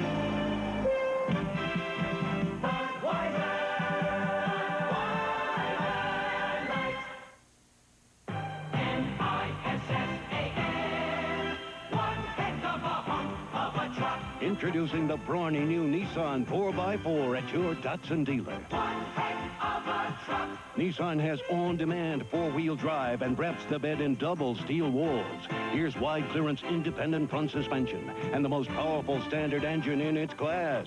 Nissan! Save with 9.9% truck financing at Datsun dealers. Ends March 31st. Immaculate. Spotless. Clean as a whistle. But let's move closer. 7,000 times closer into the carburetor where we see dirt. Dirt like this could impede your car's performance. Fortunately, you can wash dirt away before it accumulates with mobile detergent gasoline. It treats dirt like dirt. After 2 periods, our score, the St. Louis Blues 3, the New York Islanders nothing. Look at the shots on goal in the second period. By the Islanders, 18, a 2-period total of 31. By St. Louis, 10 for a 2-period total of 16. Yet the Blues lead it. They got their third goal with a 2-man advantage. Boudelier and Melanson had been penalized when Pettersson scored his 27th of the year from Ramage and Dunlop. That goal at the 10:24 mark. And the Blues looking like world beaters here tonight. They've had Lady Luck smile in their goaltender, and around the Islander net a couple of breaks for that 3-0 lead. They are full value for it, really. They have, Jigs, and of course for the Islanders you have to look at them and say, if they think they're working hard now, which I think they are, they're making a lot of mistakes, but they're working hard. They've got 18 shots in the second period. They can't get it by the young goaltender. Well, he's not that young, he's 27, but he seems young and experienced. But if they think that that's working hard and they're getting nothing, if they let up, they'll only get less. So the Islanders have to really buckle down in the dressing room. Their experience now has to come through if they're going to win the hockey game. To get 4 goals in a period is almost unheard of, particularly when you're up against what's happening to them so far in the first 2. St. Louis, along with the goaltending of Heinz, have had some pretty good breaks, too, with loose pucks around the net. Brian Trottier in that one opportunity when he could have easily made it 2-1, it would have changed the whole complex of the game. With an open net a couple of times, the Islanders haven't been able to get it in. Well, you're going to be talking with a young man who hasn't scored this year. Maybe he can get things going for the Islanders in the third period. But at the end of 2, our score at the Checker Dome, the St. Louis Blues leading the Islanders 3-0. We'll return to the Checker Dome right after these messages.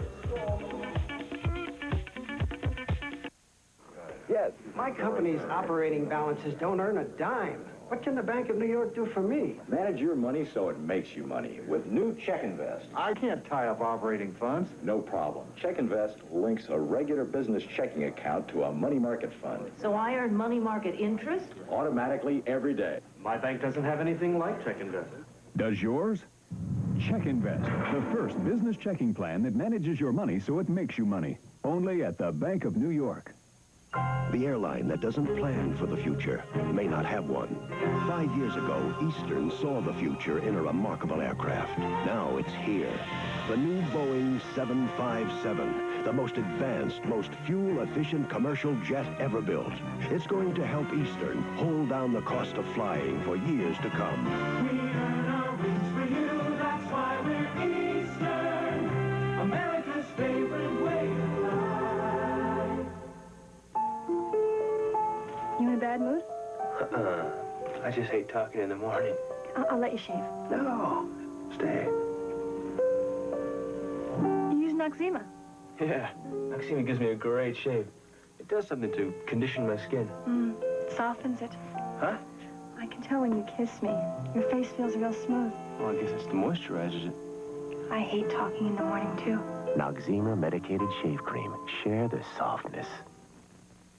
With 20 minutes remaining in St. Louis, the Blues lead the Islanders 3-0. Well, Billy Carroll hasn't put the puck in the net all season. It's been a long one for him. Ed Westfall with his visit now. Thank you, Jigs. My guest between periods, the master at putting the puck on the posts, the pads, Billy Carroll. Billy, doesn't seem to bother you with the way you play that you haven't scored a goal. Does it inside? Oh, yeah, it really, it bothers you, but it's not something I'm going to let get me down and be in a miserable mood away from the ice. I'm in a bad enough mood while I'm here. I might as well go home happy. But that's not really your role, but I know that the thinking isn't always that way. A goaltender'd love to score a goal. Yeah, no, they haven't, management hasn't given me a hard time yet, or, asking for goals yet, but it still would be nice to get a couple and chip in that way. You have to be pleased, though. You're playing a lot. You're getting a lot more ice time and being effective. You're getting the opportunities. Yeah, you know, this is a really funny year. I've had a lot of chances, more so, I think, than any year since I've been here, and it's just a matter of nothing going in the net. How much do you change, then? For instance, we watched a couple of times you come out in the warm-up and hit a goal post. Do you think about that? No, I really don't think about it too much in warm-up. You know, the guys, they don't let you forget it, and I try not to think about it at all. You've been killing penalties on a regular basis, as well as taking a pretty regular shift. That must send messages to you, because I know athletes are always looking for signs.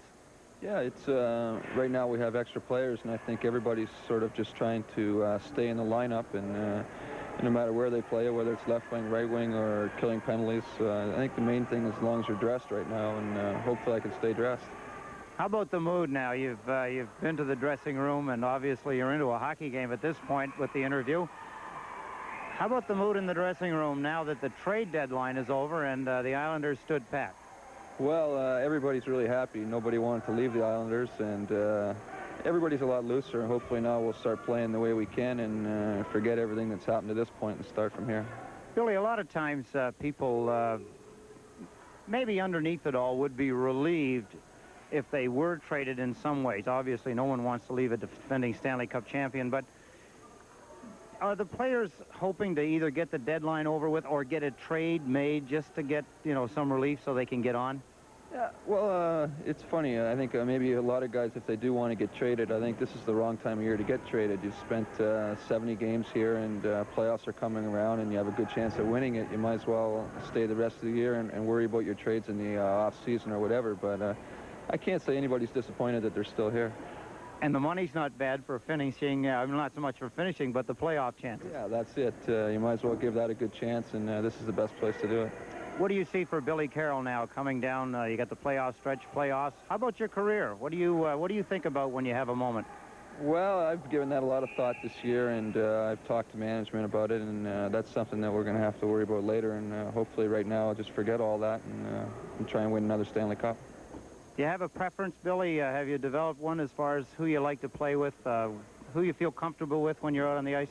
Well, you know, Butch and I have played together now for a couple of years, and we're more or less comfortable when we kill penalties together. But as far as the regular line goes, I really haven't felt comfortable anywhere yet, and hopefully it'll fit in with a line somewhere along the line.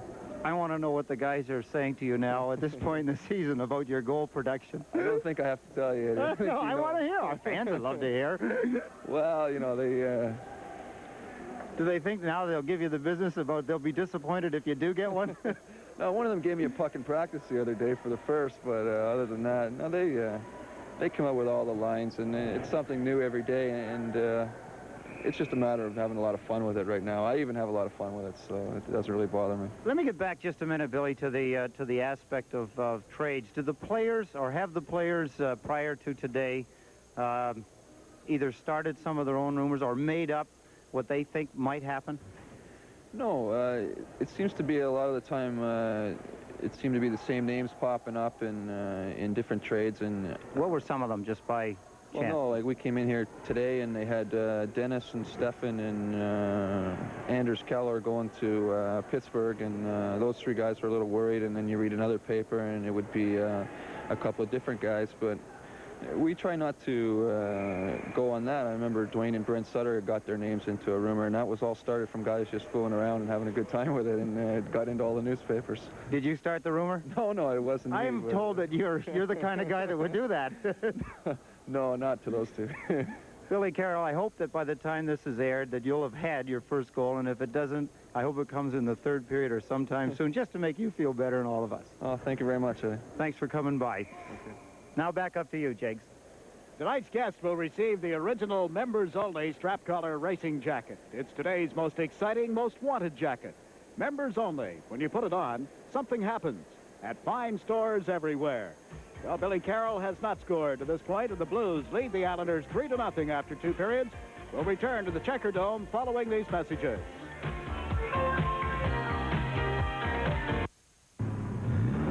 Sounds good, doesn't it? Actually, it's a faulty and dangerous exhaust system. To be on the safe side, you should have yours checked regularly. I'm your local man from Meineke, and we'll inspect your exhaust system free of charge. And if there's anything wrong, we'll give you a mufflegram, a free written estimate. We'll never sell you more than you need, and we won't start without your approval. And at Meineke, you'll love the price. Strong from $18.93 to $26.95. Visit your local independently owned Meineke shop today. N-I-S-S-A-N, one heck of a hunk of a truck. Introducing Nissan, the all-new trucks at your Datsun dealer. One heck of a truck. Nissan wraps the bed in double steel walls and seats 1, 2, 3. One hunk of a truck. Nissan with the biggest payload and the most powerful standard engine in its class. Nissan. Save with 9.9% truck financing at Datsun dealers. Ends March 31st. Sir, why do you play New York City OTB? I like winning. Oh, your horse won today. Nope, came in second. Oh, so you lost. No, I won. You can win if your horse comes in second? Yep, but I picked it for third. You said it came in second. It did. Yeah, but you said you won. I did. Now, wait a minute. Yeah. The horse doesn't win. Yeah. It comes in second. You pick it for third, and you still win? Yep. Sounds like there are a lot of ways to win at OTB. That's why I play OTB. Taxi! OTB people, the winningest people in town. Today, there's a brand new overnight letter, specially designed to meet your most urgent needs. The Emery Urgent Letter. Now you can send 4 ounces up to 20 pages in a full-sized envelope. And the price, desk to desk to most of America, is just $11. The more important papers you send, the more you need the Emery Urgent Letter. Meeting America's most urgent overnight needs. Try it.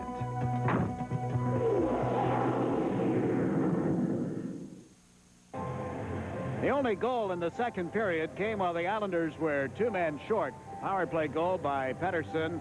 Nice play, really set up by Ramage 18. He faked everybody out except his teammates, and no question, Jiggs. The Islanders, though we talked about it, had lots of opportunities. And before we show you the goal, let's take a look at an opportunity by the Islanders. Look at the hustle of Brent Sutter as he corrals the puck. Ramage behind him without a stick takes a poke at him.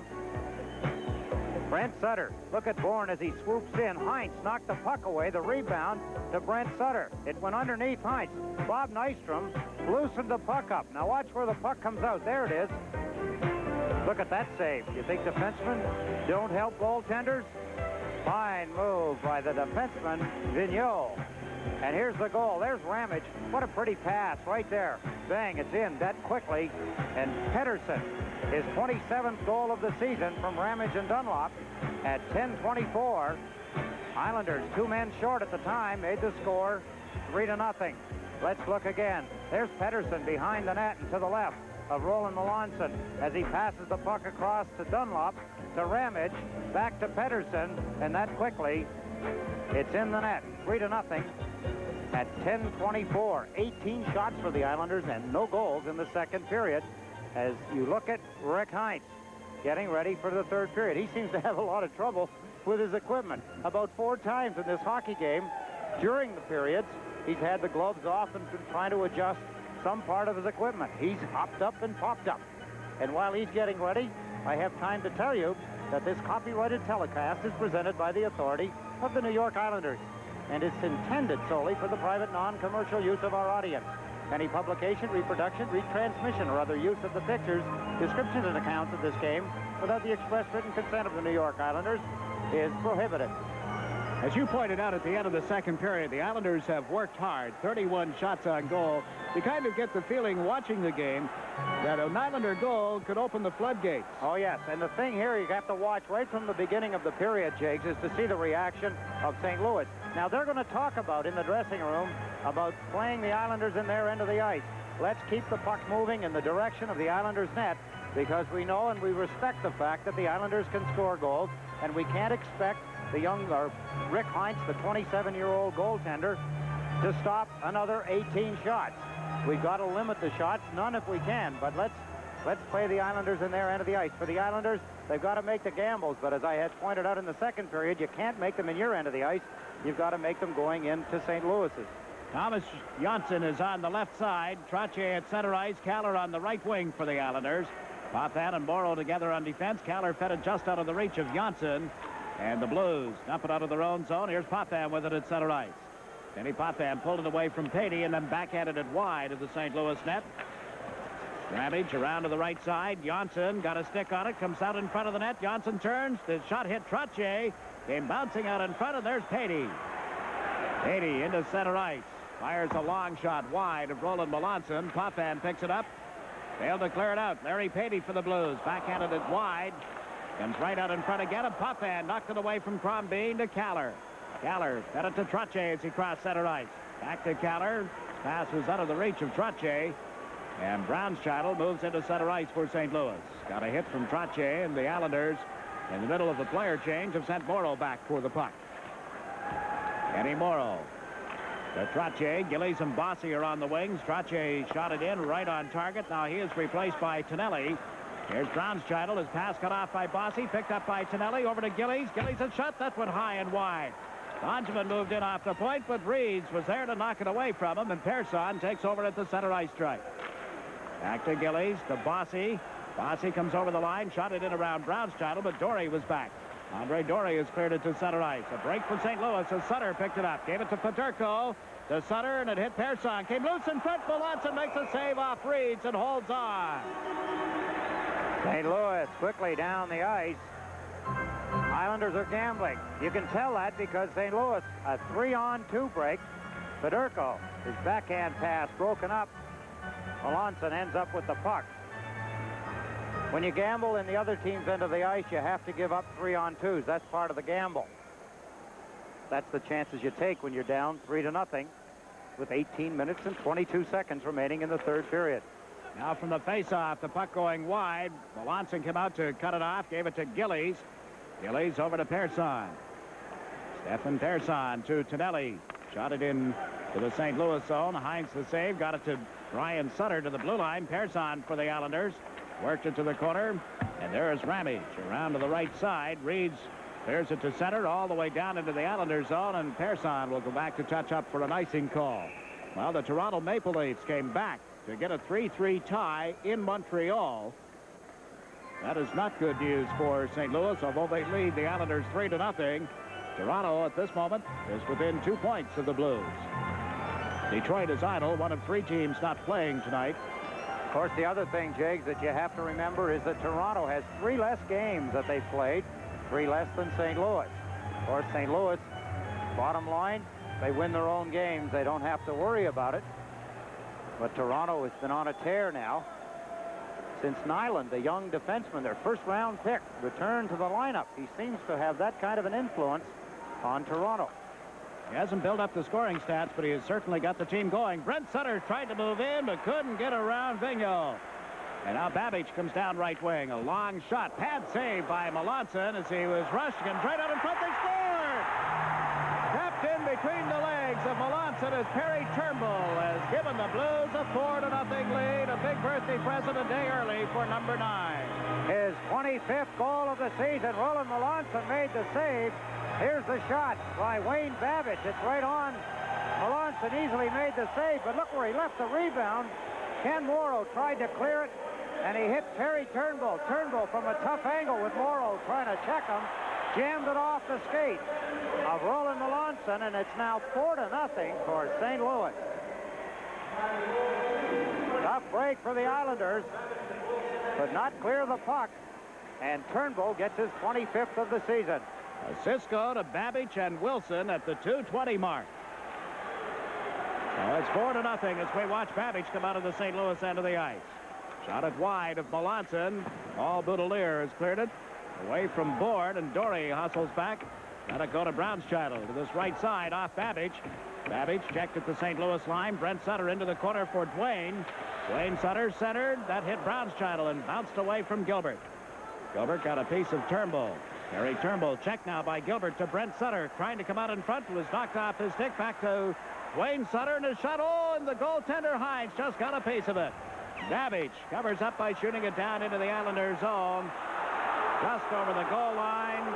Icing against St. Louis. The fans disagree. Dwayne Sutter nonchalanted it a little. A break in the action. 16:37 left in the game, and the score is the Blues 4, the Islanders nothing.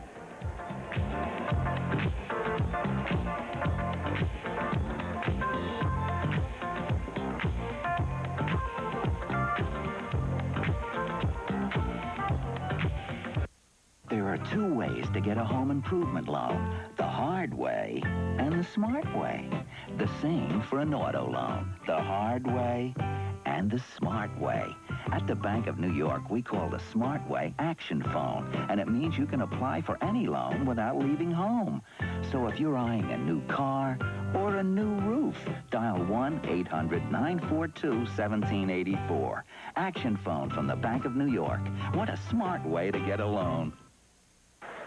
Play underway in the St. Louis zone. Nystrom picked up a loose puck, couldn't get away from Dory. Now Billy Carroll's effort to get it to Potvin was broken up by Pettersson. Jorgen Pettersson put it onto the stick of Langevin. Dunlop unable to get back inside the Islander zone. Langevin feeds it off to Potvin. The Islander captain up the right side for Nystrom comes over the line, but Brownshot will reach back to knock it away from him. Potvin has dumped it in on an offside, being delayed here. Crawford for St. Louis into center ice. Tries a long shot. That was deflected high and over the net. And the back of the goal. Crawford steals it, comes out in front, and Billy Carroll came back to knock it away from him. Potvin for the Islanders. Around to Langevin. Langevin trying to play it to the right wing, off the boards, into the St. Louis zone, across the goal line, and is called for icing. One humorous note surrounding the Islanders and the trading deadline. I must tell this story. There was a stranger out on the ice this morning in an Islander sweatsuit, skating, doing all the exercises, the shooting drills. A well-known New York City reporter, and I won't identify him or the paper, strolled in, took a look. The eyes began to bulge a little. It was almost like he had missed a scoop. And he didn't get traded. The player was here skating. He turned to me and said, "Who's that?" I said, "It's Blaine Stoughton." "No." "Yeah, no." And he looked down to the glass, looked several times. Turned out to be Bruce Affleck. He played for the Indianapolis club a year ago, went to Sweden, is back here in St. Louis, and skated with the Islanders today, but he caused a bit of a stir. I thought maybe you were going to say it was somebody like Dougie Gould. Who was on the ice? Well, not that early in the morning, 18. Oh, I see. Can you imagine another trade deadline goes by and Doug Gould still keeps his job? I'm just kidding.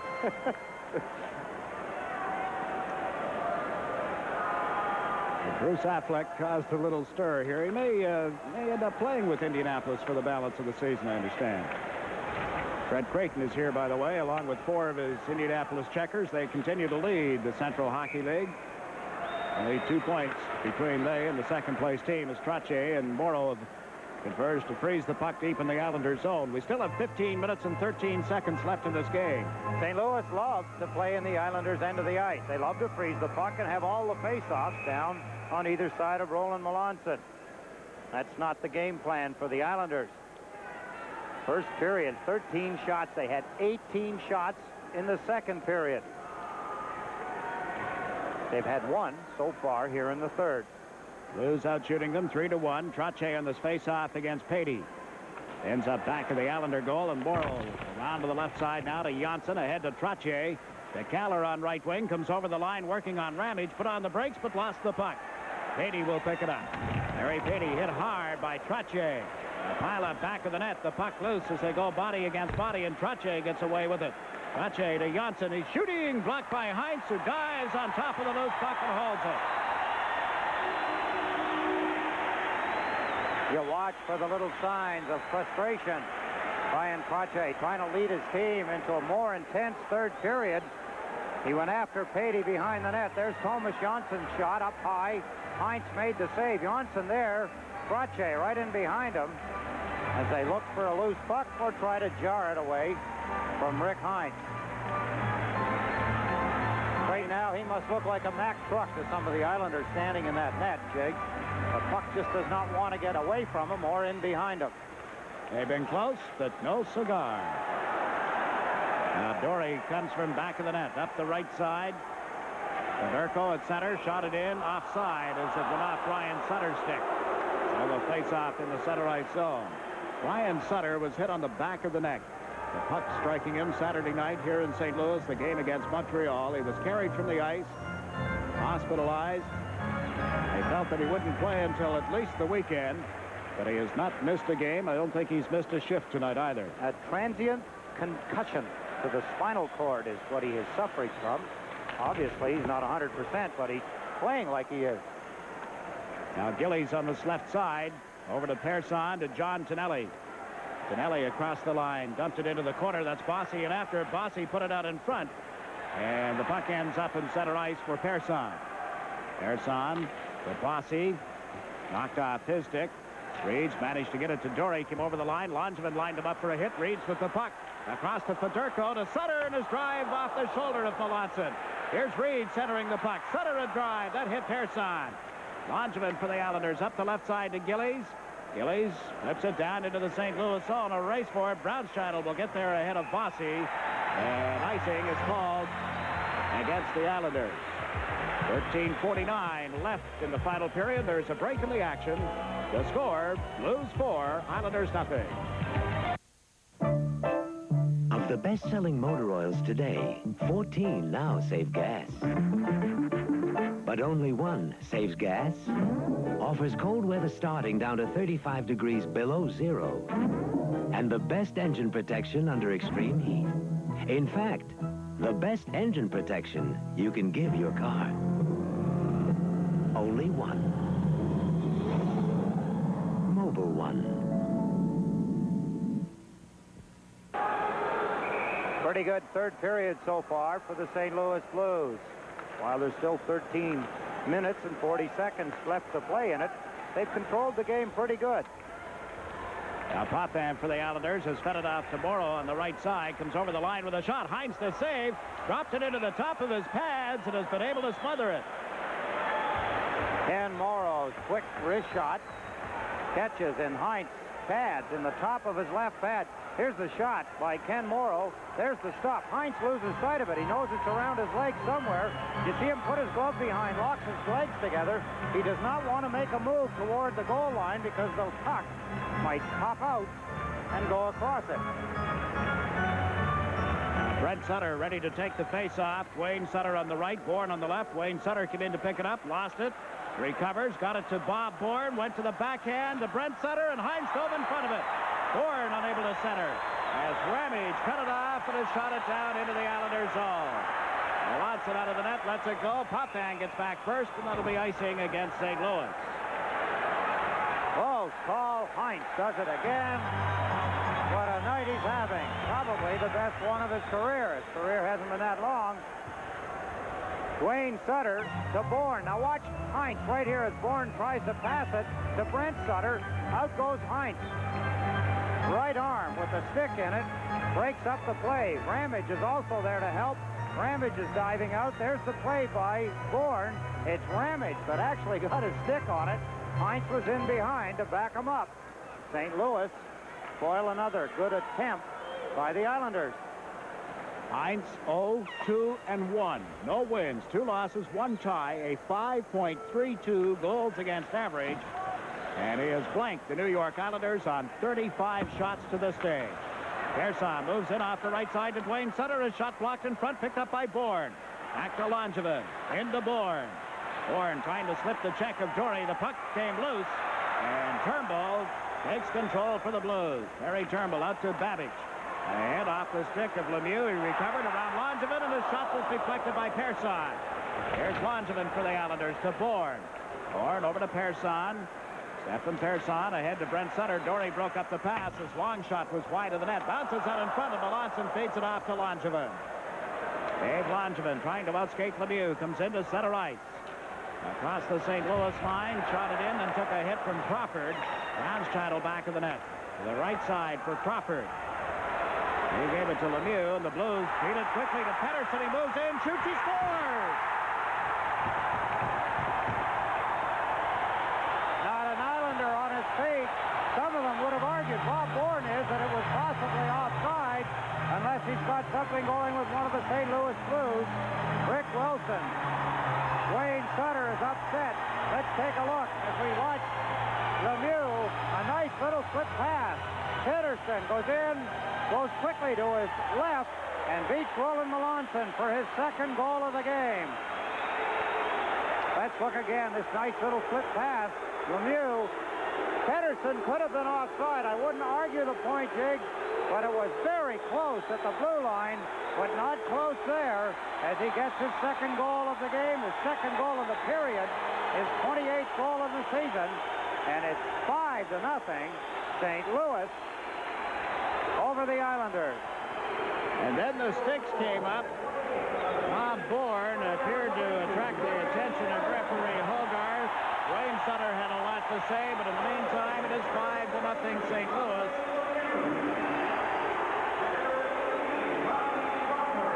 Lemieux and Crawford get assists on that goal by Pettersson at 7:38.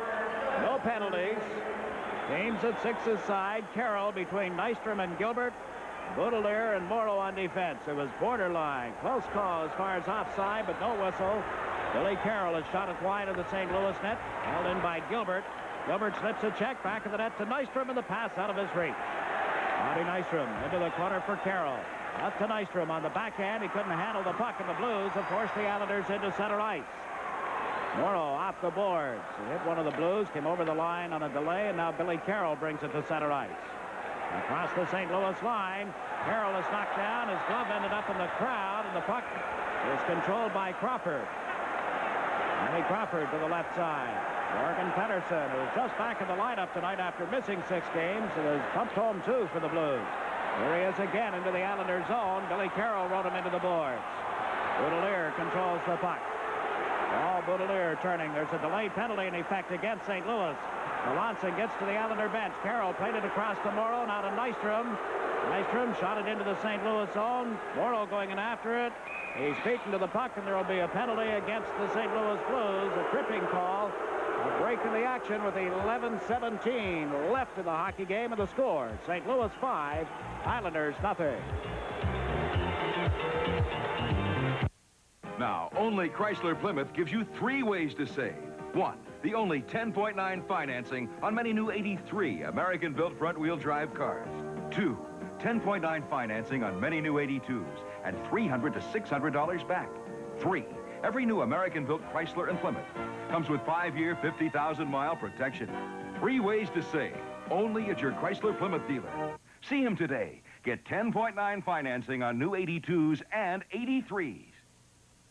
A tripping penalty to Blake Dunlop. Let's take a look. Watch over on the right side of your screen, right by the Islanders bench. Right there. Greg Gilbert goes down. Dunlop got the penalty. It was a delayed penalty. It was called down in St. Louis's end of the ice. Not the penalty, but the puck ruled dead. And the Islanders work on the power play for the 4th time tonight.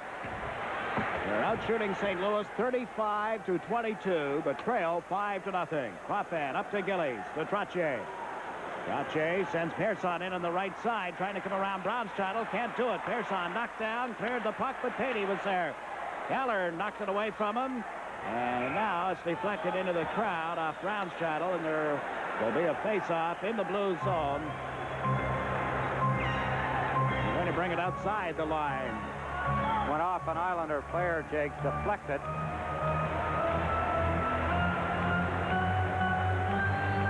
5-0, St. Louis. Reed, Babbage in the first period. Pettersson, the lone goal of the second, made it 3-0.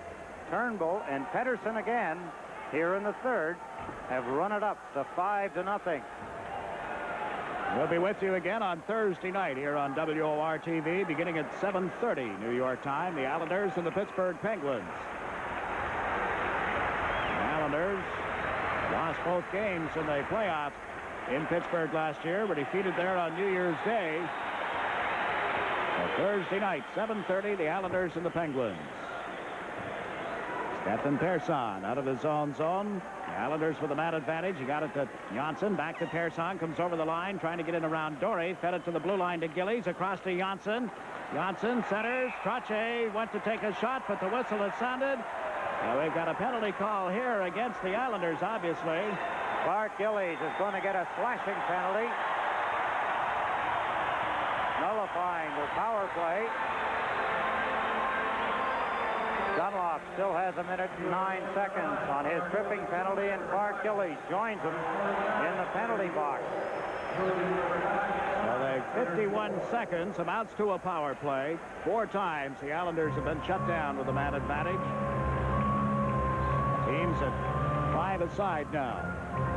Talked to a St. Louis fan on the way up to the broadcast booth tonight who is grown a beard since the last time I saw him, and he said he was going to shave it off if Rick Heinz won this game tonight. I bet he's gone for the lather. It's a good bet that he's got his razor in his hand.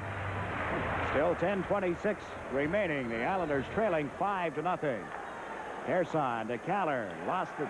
He's in his skates, and Patey brings it back inside the St. Louis zone. Trottier, Keller, Pearson, and Langevin for the Islanders, and the Blues have shot it down the ice. Langevin came back to touch it, and the result is an icing call against the Blues. Roland Melanson betting on his defenseman to be back in time to touch the puck. Dave Langevin gets back in front of Mike Crombie. There he is, number 26, who was racing down the left wing side.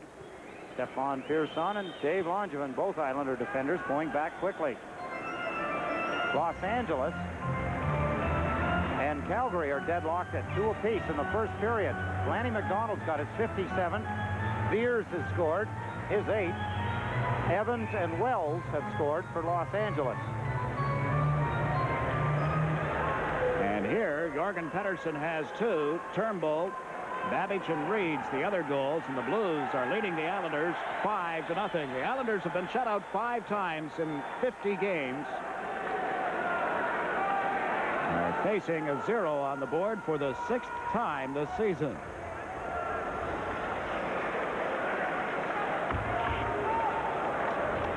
So we watch the Blues. Rob Ramage up the left side to Fedorko. Fedorko over the Islander line, slipped it over to Sutter, back to Fedorko, and his shot went wide as Langevin took him down after the drive. Dave Langevin lugs it out. The pass to Pearson, left side. Brent Sutter's bunt. Gilbert comes over the line, works off the boards. Gilbert being tied up, managed to get the puck loose to Brent Sutter, back to the blue line to Morrow. Kenny Morrow with a shot. Good stop by Hines. A spinning puck. It's bad, Dad. It's on the goal line, and Hines is covered up. It got behind him, but not across the line. Everybody looking back behind the goaltender, Rick Wilson included. Let's take a look. Ken Morrow walks in, lets the shot go. It stopped. Hines makes the save. There's the loose puck. There's a backhand shot by Sutter. Now look at them looking back towards the goal line, but it didn't make it across. Let's look again from behind Rick Hines. Ramage gets out of the way. Tonelli tried, missed. Hines covered up. Now back to the live action. It's Rick Wilson around to Ramage.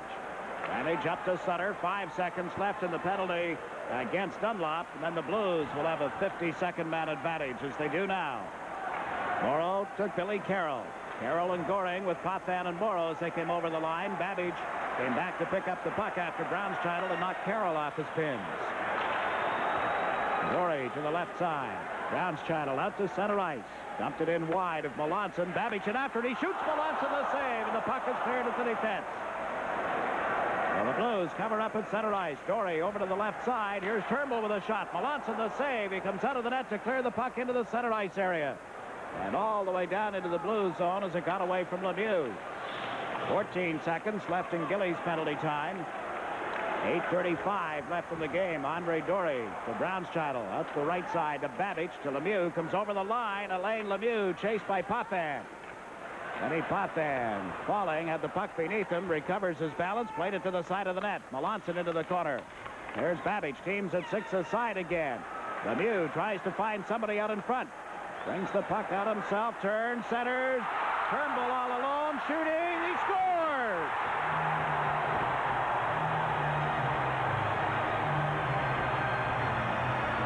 They are getting them at will. Harry Turnbull, his second goal of the period and of the game. Let's watch the freedom. Turning. Alain Lemieux, look at Turnbull all alone, nobody near him. Morrow seemed to stop, held his ground, tried to make the save. Potvin didn't get to him. Turnbull slammed it into the net. His 26th goal of the season. There he is, all alone in front of the net. He couldn't control the puck. The Islanders gave it right back to him when he lost it, and he put it in, saying, "Thank you very much." It's now 6-0, St. Louis.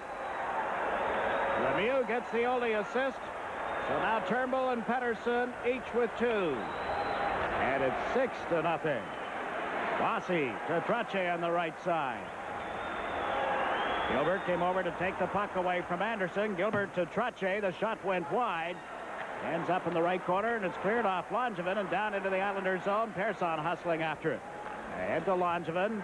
To Gilbert, stolen by Crombie, but he brought it in offside. We get a break in the action here in St. Louis with 7:43 to play in the game, and the score, Blues 6, Islanders nothing.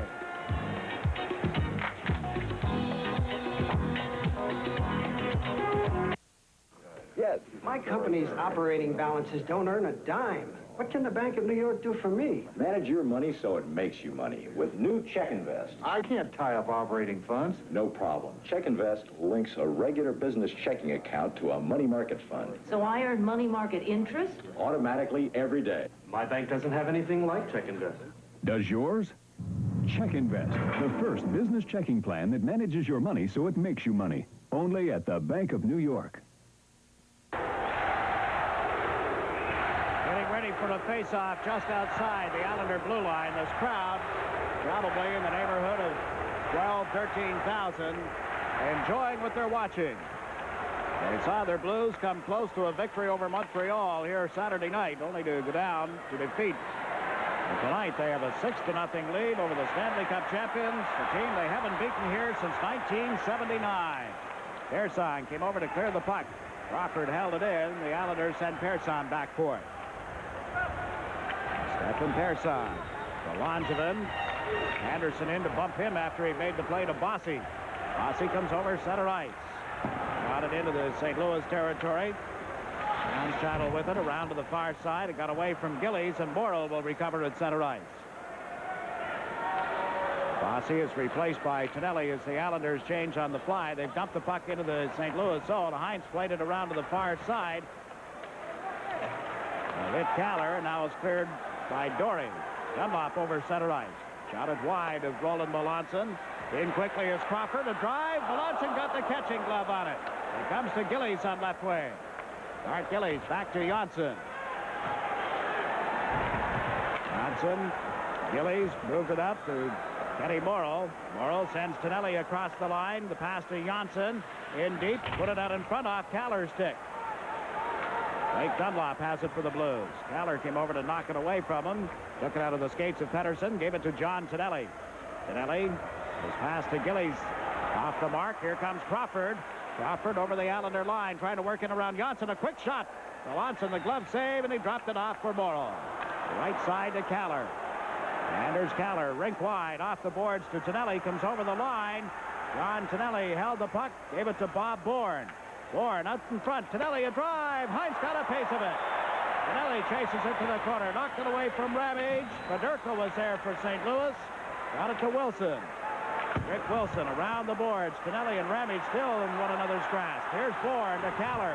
Kaller playing it back of the net. Tonelli still can't get away from Ramage, and finally the Blues have shot it down the ice. And Tonelli just waves in the direction of the referee. Ramage was all over him, and now Tonelli and Ramage exchange words. Tonelli made a threatening gesture at Ramage that has really drawn the ire of the crowd here. John Tonelli skates back to the bench to a chorus of boos. Frustrating, Jake, for a player. John Tonelli trying to get loose. He and Ramage were locked together for the longest period to the left of the goaltender. No penalties. A break in the action with the score of the St. Louis Blues 6. The Islanders, no score.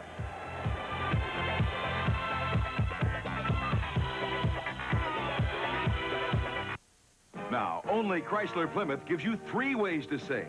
1, the only 10.9 financing on many new 83 American-built front-wheel drive cars. 2, 10.9 financing on many new 82s and $300 to $600 back. 3, every new American-built Chrysler and Plymouth comes with 5-year, 50,000-mile protection. 3 ways to save, only at your Chrysler Plymouth dealer. See him today. Get 10.9 financing on new 82s and 83s. Things have settled down here at the Checker Dome. Markley Flegger was up screaming at the referee about the gesture of Tonelli. Gestured with the stick at Ramage after showing his disgust with the lack of a penalty call against the St. Louis defenseman. A bouncing shot cleared aside by Melanson. Here's Langevin back of the Islander net. Out in front for Brent Sutter. Takes a look, tried to feed it to Nystrom. It went off Brown's channel and back into the St. Louis zone. And the whistle is sounded. We have 5:03 left to play in the game. Really, it gets to be a point, Jakes. In a hockey game like this, of course, St. Louis, they're loving every minute of it. When it got to the point where they knew that the Islanders just could not get back into the game, a little bit like a fighter who has the other guy on the ropes and just toying with them. How often does St. Louis get a chance to toy with the New York Islanders? That's really what they're doing with them at this point. Now a penalty call coming against St. Louis. Nystrom's shot went wide of the net. Back to Janssen at the left point. Tipped and wide of the St. Louis goal again. Sutter poking at it. Can't get it away from Morrow, and Fedorko takes control. The play is called. The Islanders will go to the power play as Brian Sutter goes off for tripping at 15:11. The Islanders will try the power play for the 5th time in the game. As I pointed out earlier, the power play has really been sputtering. 2 for 20 coming into this game. That's over the last 7 games. He's at it again. He must have got that stuff at a rummage sale. Looks like an interior decorator, a wallpaper hanger or something there. He's going at it. But when it comes to stopping the puck, he's done the job. He must be having fun. He's enjoying himself along with his teammates out in front of him.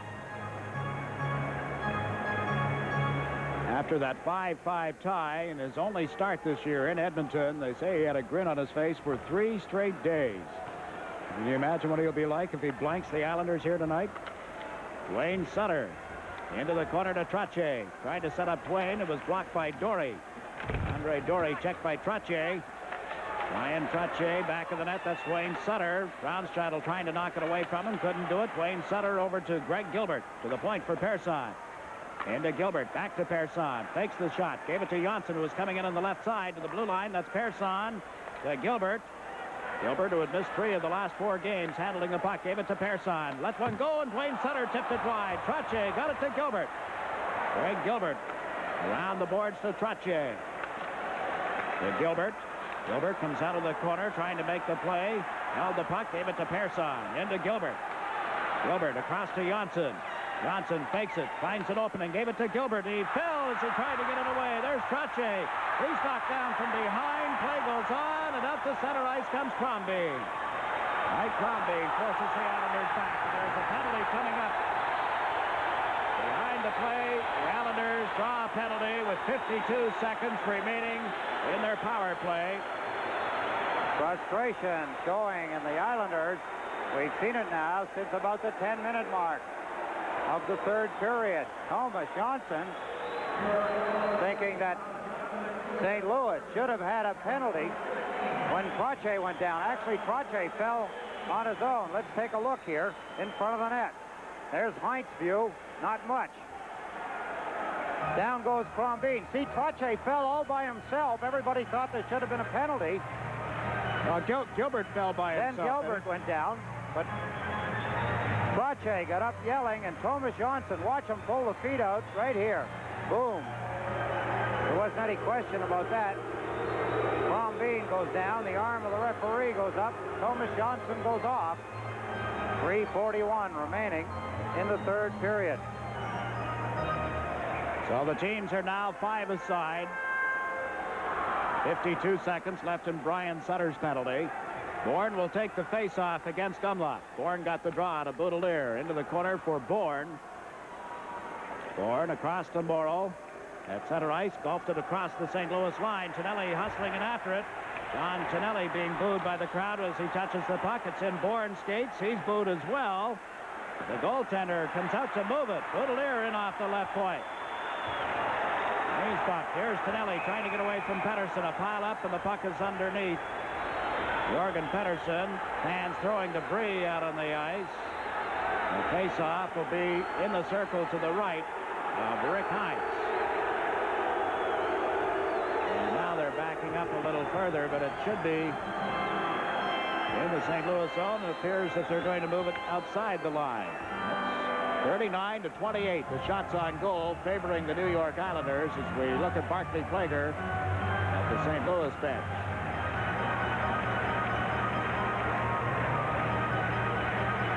Islanders want to keep the clock going. They don't want really to stop the play. They'd like to get this thing over with.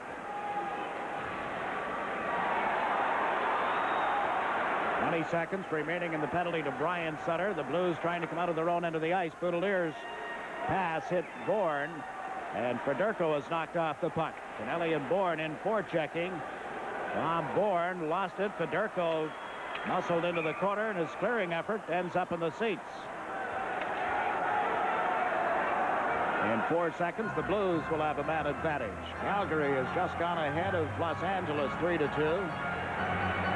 The final now, Montreal, Toronto, 3-3. I think we talked about that earlier. And in Vancouver, the Canucks have taken a first period lead over the Rangers. They're up 1-0. Chicago is leading Philadelphia 4-1. That game isn't over yet. At least it is. Is it over, Jake? Yeah, it's been must be over by now, yeah. Gone for a while. So the Flyers have lost 2 in a row as Washington beat them on the weekend. And the Islanders unable to gain any ground. They're down 6-0. Less than 3 minutes to play in St. Louis. Blues with a man advantage now as Reeds comes to center ice over the Islander line. Left it for Brian Sutter. Sutter's pass blocked by Carroll. Blues managed to hold it in. It's spun right back to the stick of Fedorko. Kind of gives you an idea of the way things have been going for the Islanders. You talk about the bounce of the puck. Dory with a shot. Good stop by Melanson. Reeds out of the near corner. To the blue line to Dory. Andre Dory across to the far side. Brownscheidel's pass on and off the stick of Reeds. Back to Brownscheidel. He moves in deep to Fedorko. Fedorko had it knocked away from him. Went right to Reeds. Mark Reeds, who opened the scoring. Back to Brownscheidel. A drive from the point. Deflected in front. They bang at it off the pad of Melanson. And Billy Carroll clears it. Not out. Here's Dory with 20 seconds left in the power play. Shoots Melanson the save, and he comes out of the net handling the puck. Laid it off Dory outside the line, and Dory recovered in time to knock it away from Billy Carroll. Inside the last 2 minutes of this hockey game, Brownscheidel got it into the Islanders' zone. There's Melanson out of the net, tried to clear it off the glass, put it up into the crowd instead. So Melanson with a record of 9-6-3 on the road coming in here tonight. He has been beaten 6 times, and over the last 20 games, he has given up only 47 goals. In the last 17, his record was 12-3-2. 2.24 goals against average in that stretch. It'll balloon with 6 here tonight. The shame of all a game like this, Jiggs, is that the Islanders in Billy Smith and Roland Melanson have a fine goals against average and record. Kind of hurts the goaltending average. 6 goals. Now 1:34 left in the game. Wilson checked in his own zone. Gilbert got the puck to Janssen. Out to Brent Sutter. Chase to the corner. Brent Sutter to Gilbert. Greg Gilbert muscled by Babbage. Gilbert kicked the puck loose. Ramage came over, dumped it back to the goal for Rick Wilson. Wilson hit there by Janssen, and now Turnbull fed it up to Ramage. Ramage out to center ice, right wing to Babbage, comes over the line, a long shot. Melanson the save, big rebound. They tap at it, and it went wide as Lemieux, at the last second, was able to get a stick on the puck. 1 minute to play. And the goaltending of Hines stand up for another 60 seconds. Shot it into the Islanders' zone. It's cleared by Boutilier to Gillies. Right side, Brent Sutter. The fans are giving the Blues a standing ovation. Days of old here in St. Louis. Boutilier across to Dwayne Sutter. Can't get it over the line as Turnbull was there.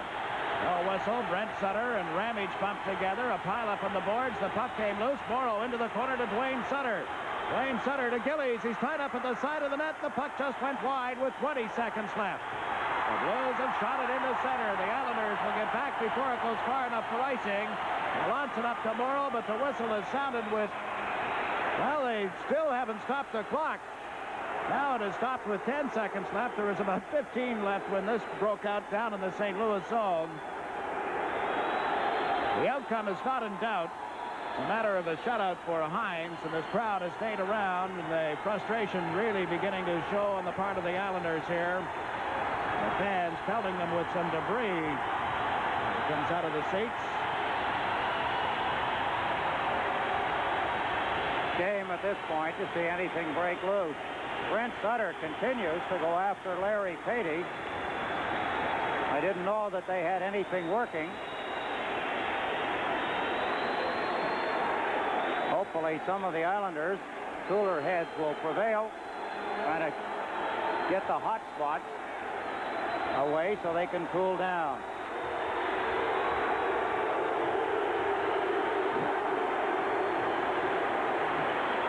Sutter in his route to the dressing room gave Mr. Heinz a little something to think about as he brought the stick up. Not really so much in a threatening gesture, but just close to the net. And the goaltender wasn't really watching him, and he looked up in time to see the lumber come by. Some debris will have to be cleared. We have 10 seconds left. Brent Sutter and Patey going to their respective dressing rooms with penalties. Now Dwayne Sutter leaves the ice as well.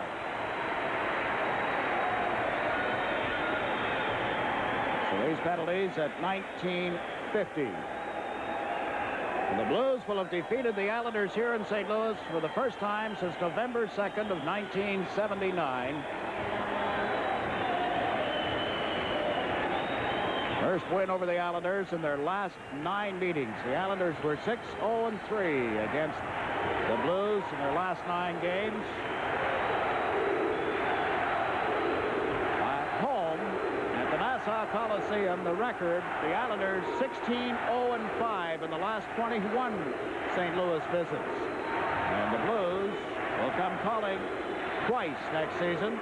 There he is, Rick Heinz, the hero of tonight's hockey game, Jig. Traded to Vancouver by St. Louis with Tony Curry, Jim Nill, and St. Louis's 4th-round choice, who was Sean Kilroy in the 1982 entry draft. For Glenn Hanlon, that was back in 1982, March the 9th. He was sold back to St. Louis by Vancouver, June the 1st, 1982. Played 3 games with Vancouver. 9 goals against. Now the penalties. Wayne Sutter, a 10-minute misconduct. Brent Sutter, roughing, and a 10-minute misconduct. Patey, roughing, and a 10-minute misconduct. What generally happens is that they try to keep the 2 combatants who are verbally abusing each other only from getting together. So the referee, rather than take a chance, tells them to go to the dressing room. And the puck cleared into the St. Louis zone. The fans count down the final 5. They're down to 3, 1, and there's the horn. Rick Heinz does a dance in the goal crease. Congratulated now by the entire St. Louis Blues team. They have defeated the Islanders 6-0.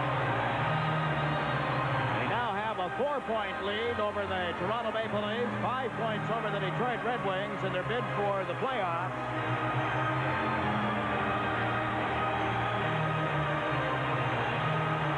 The Blues picking up their 56th point of the year, their 21st victory. St. Louis Blues march, and the crowd still giving them a standing ovation as number 31, Rick Heinz, waves to the crowd.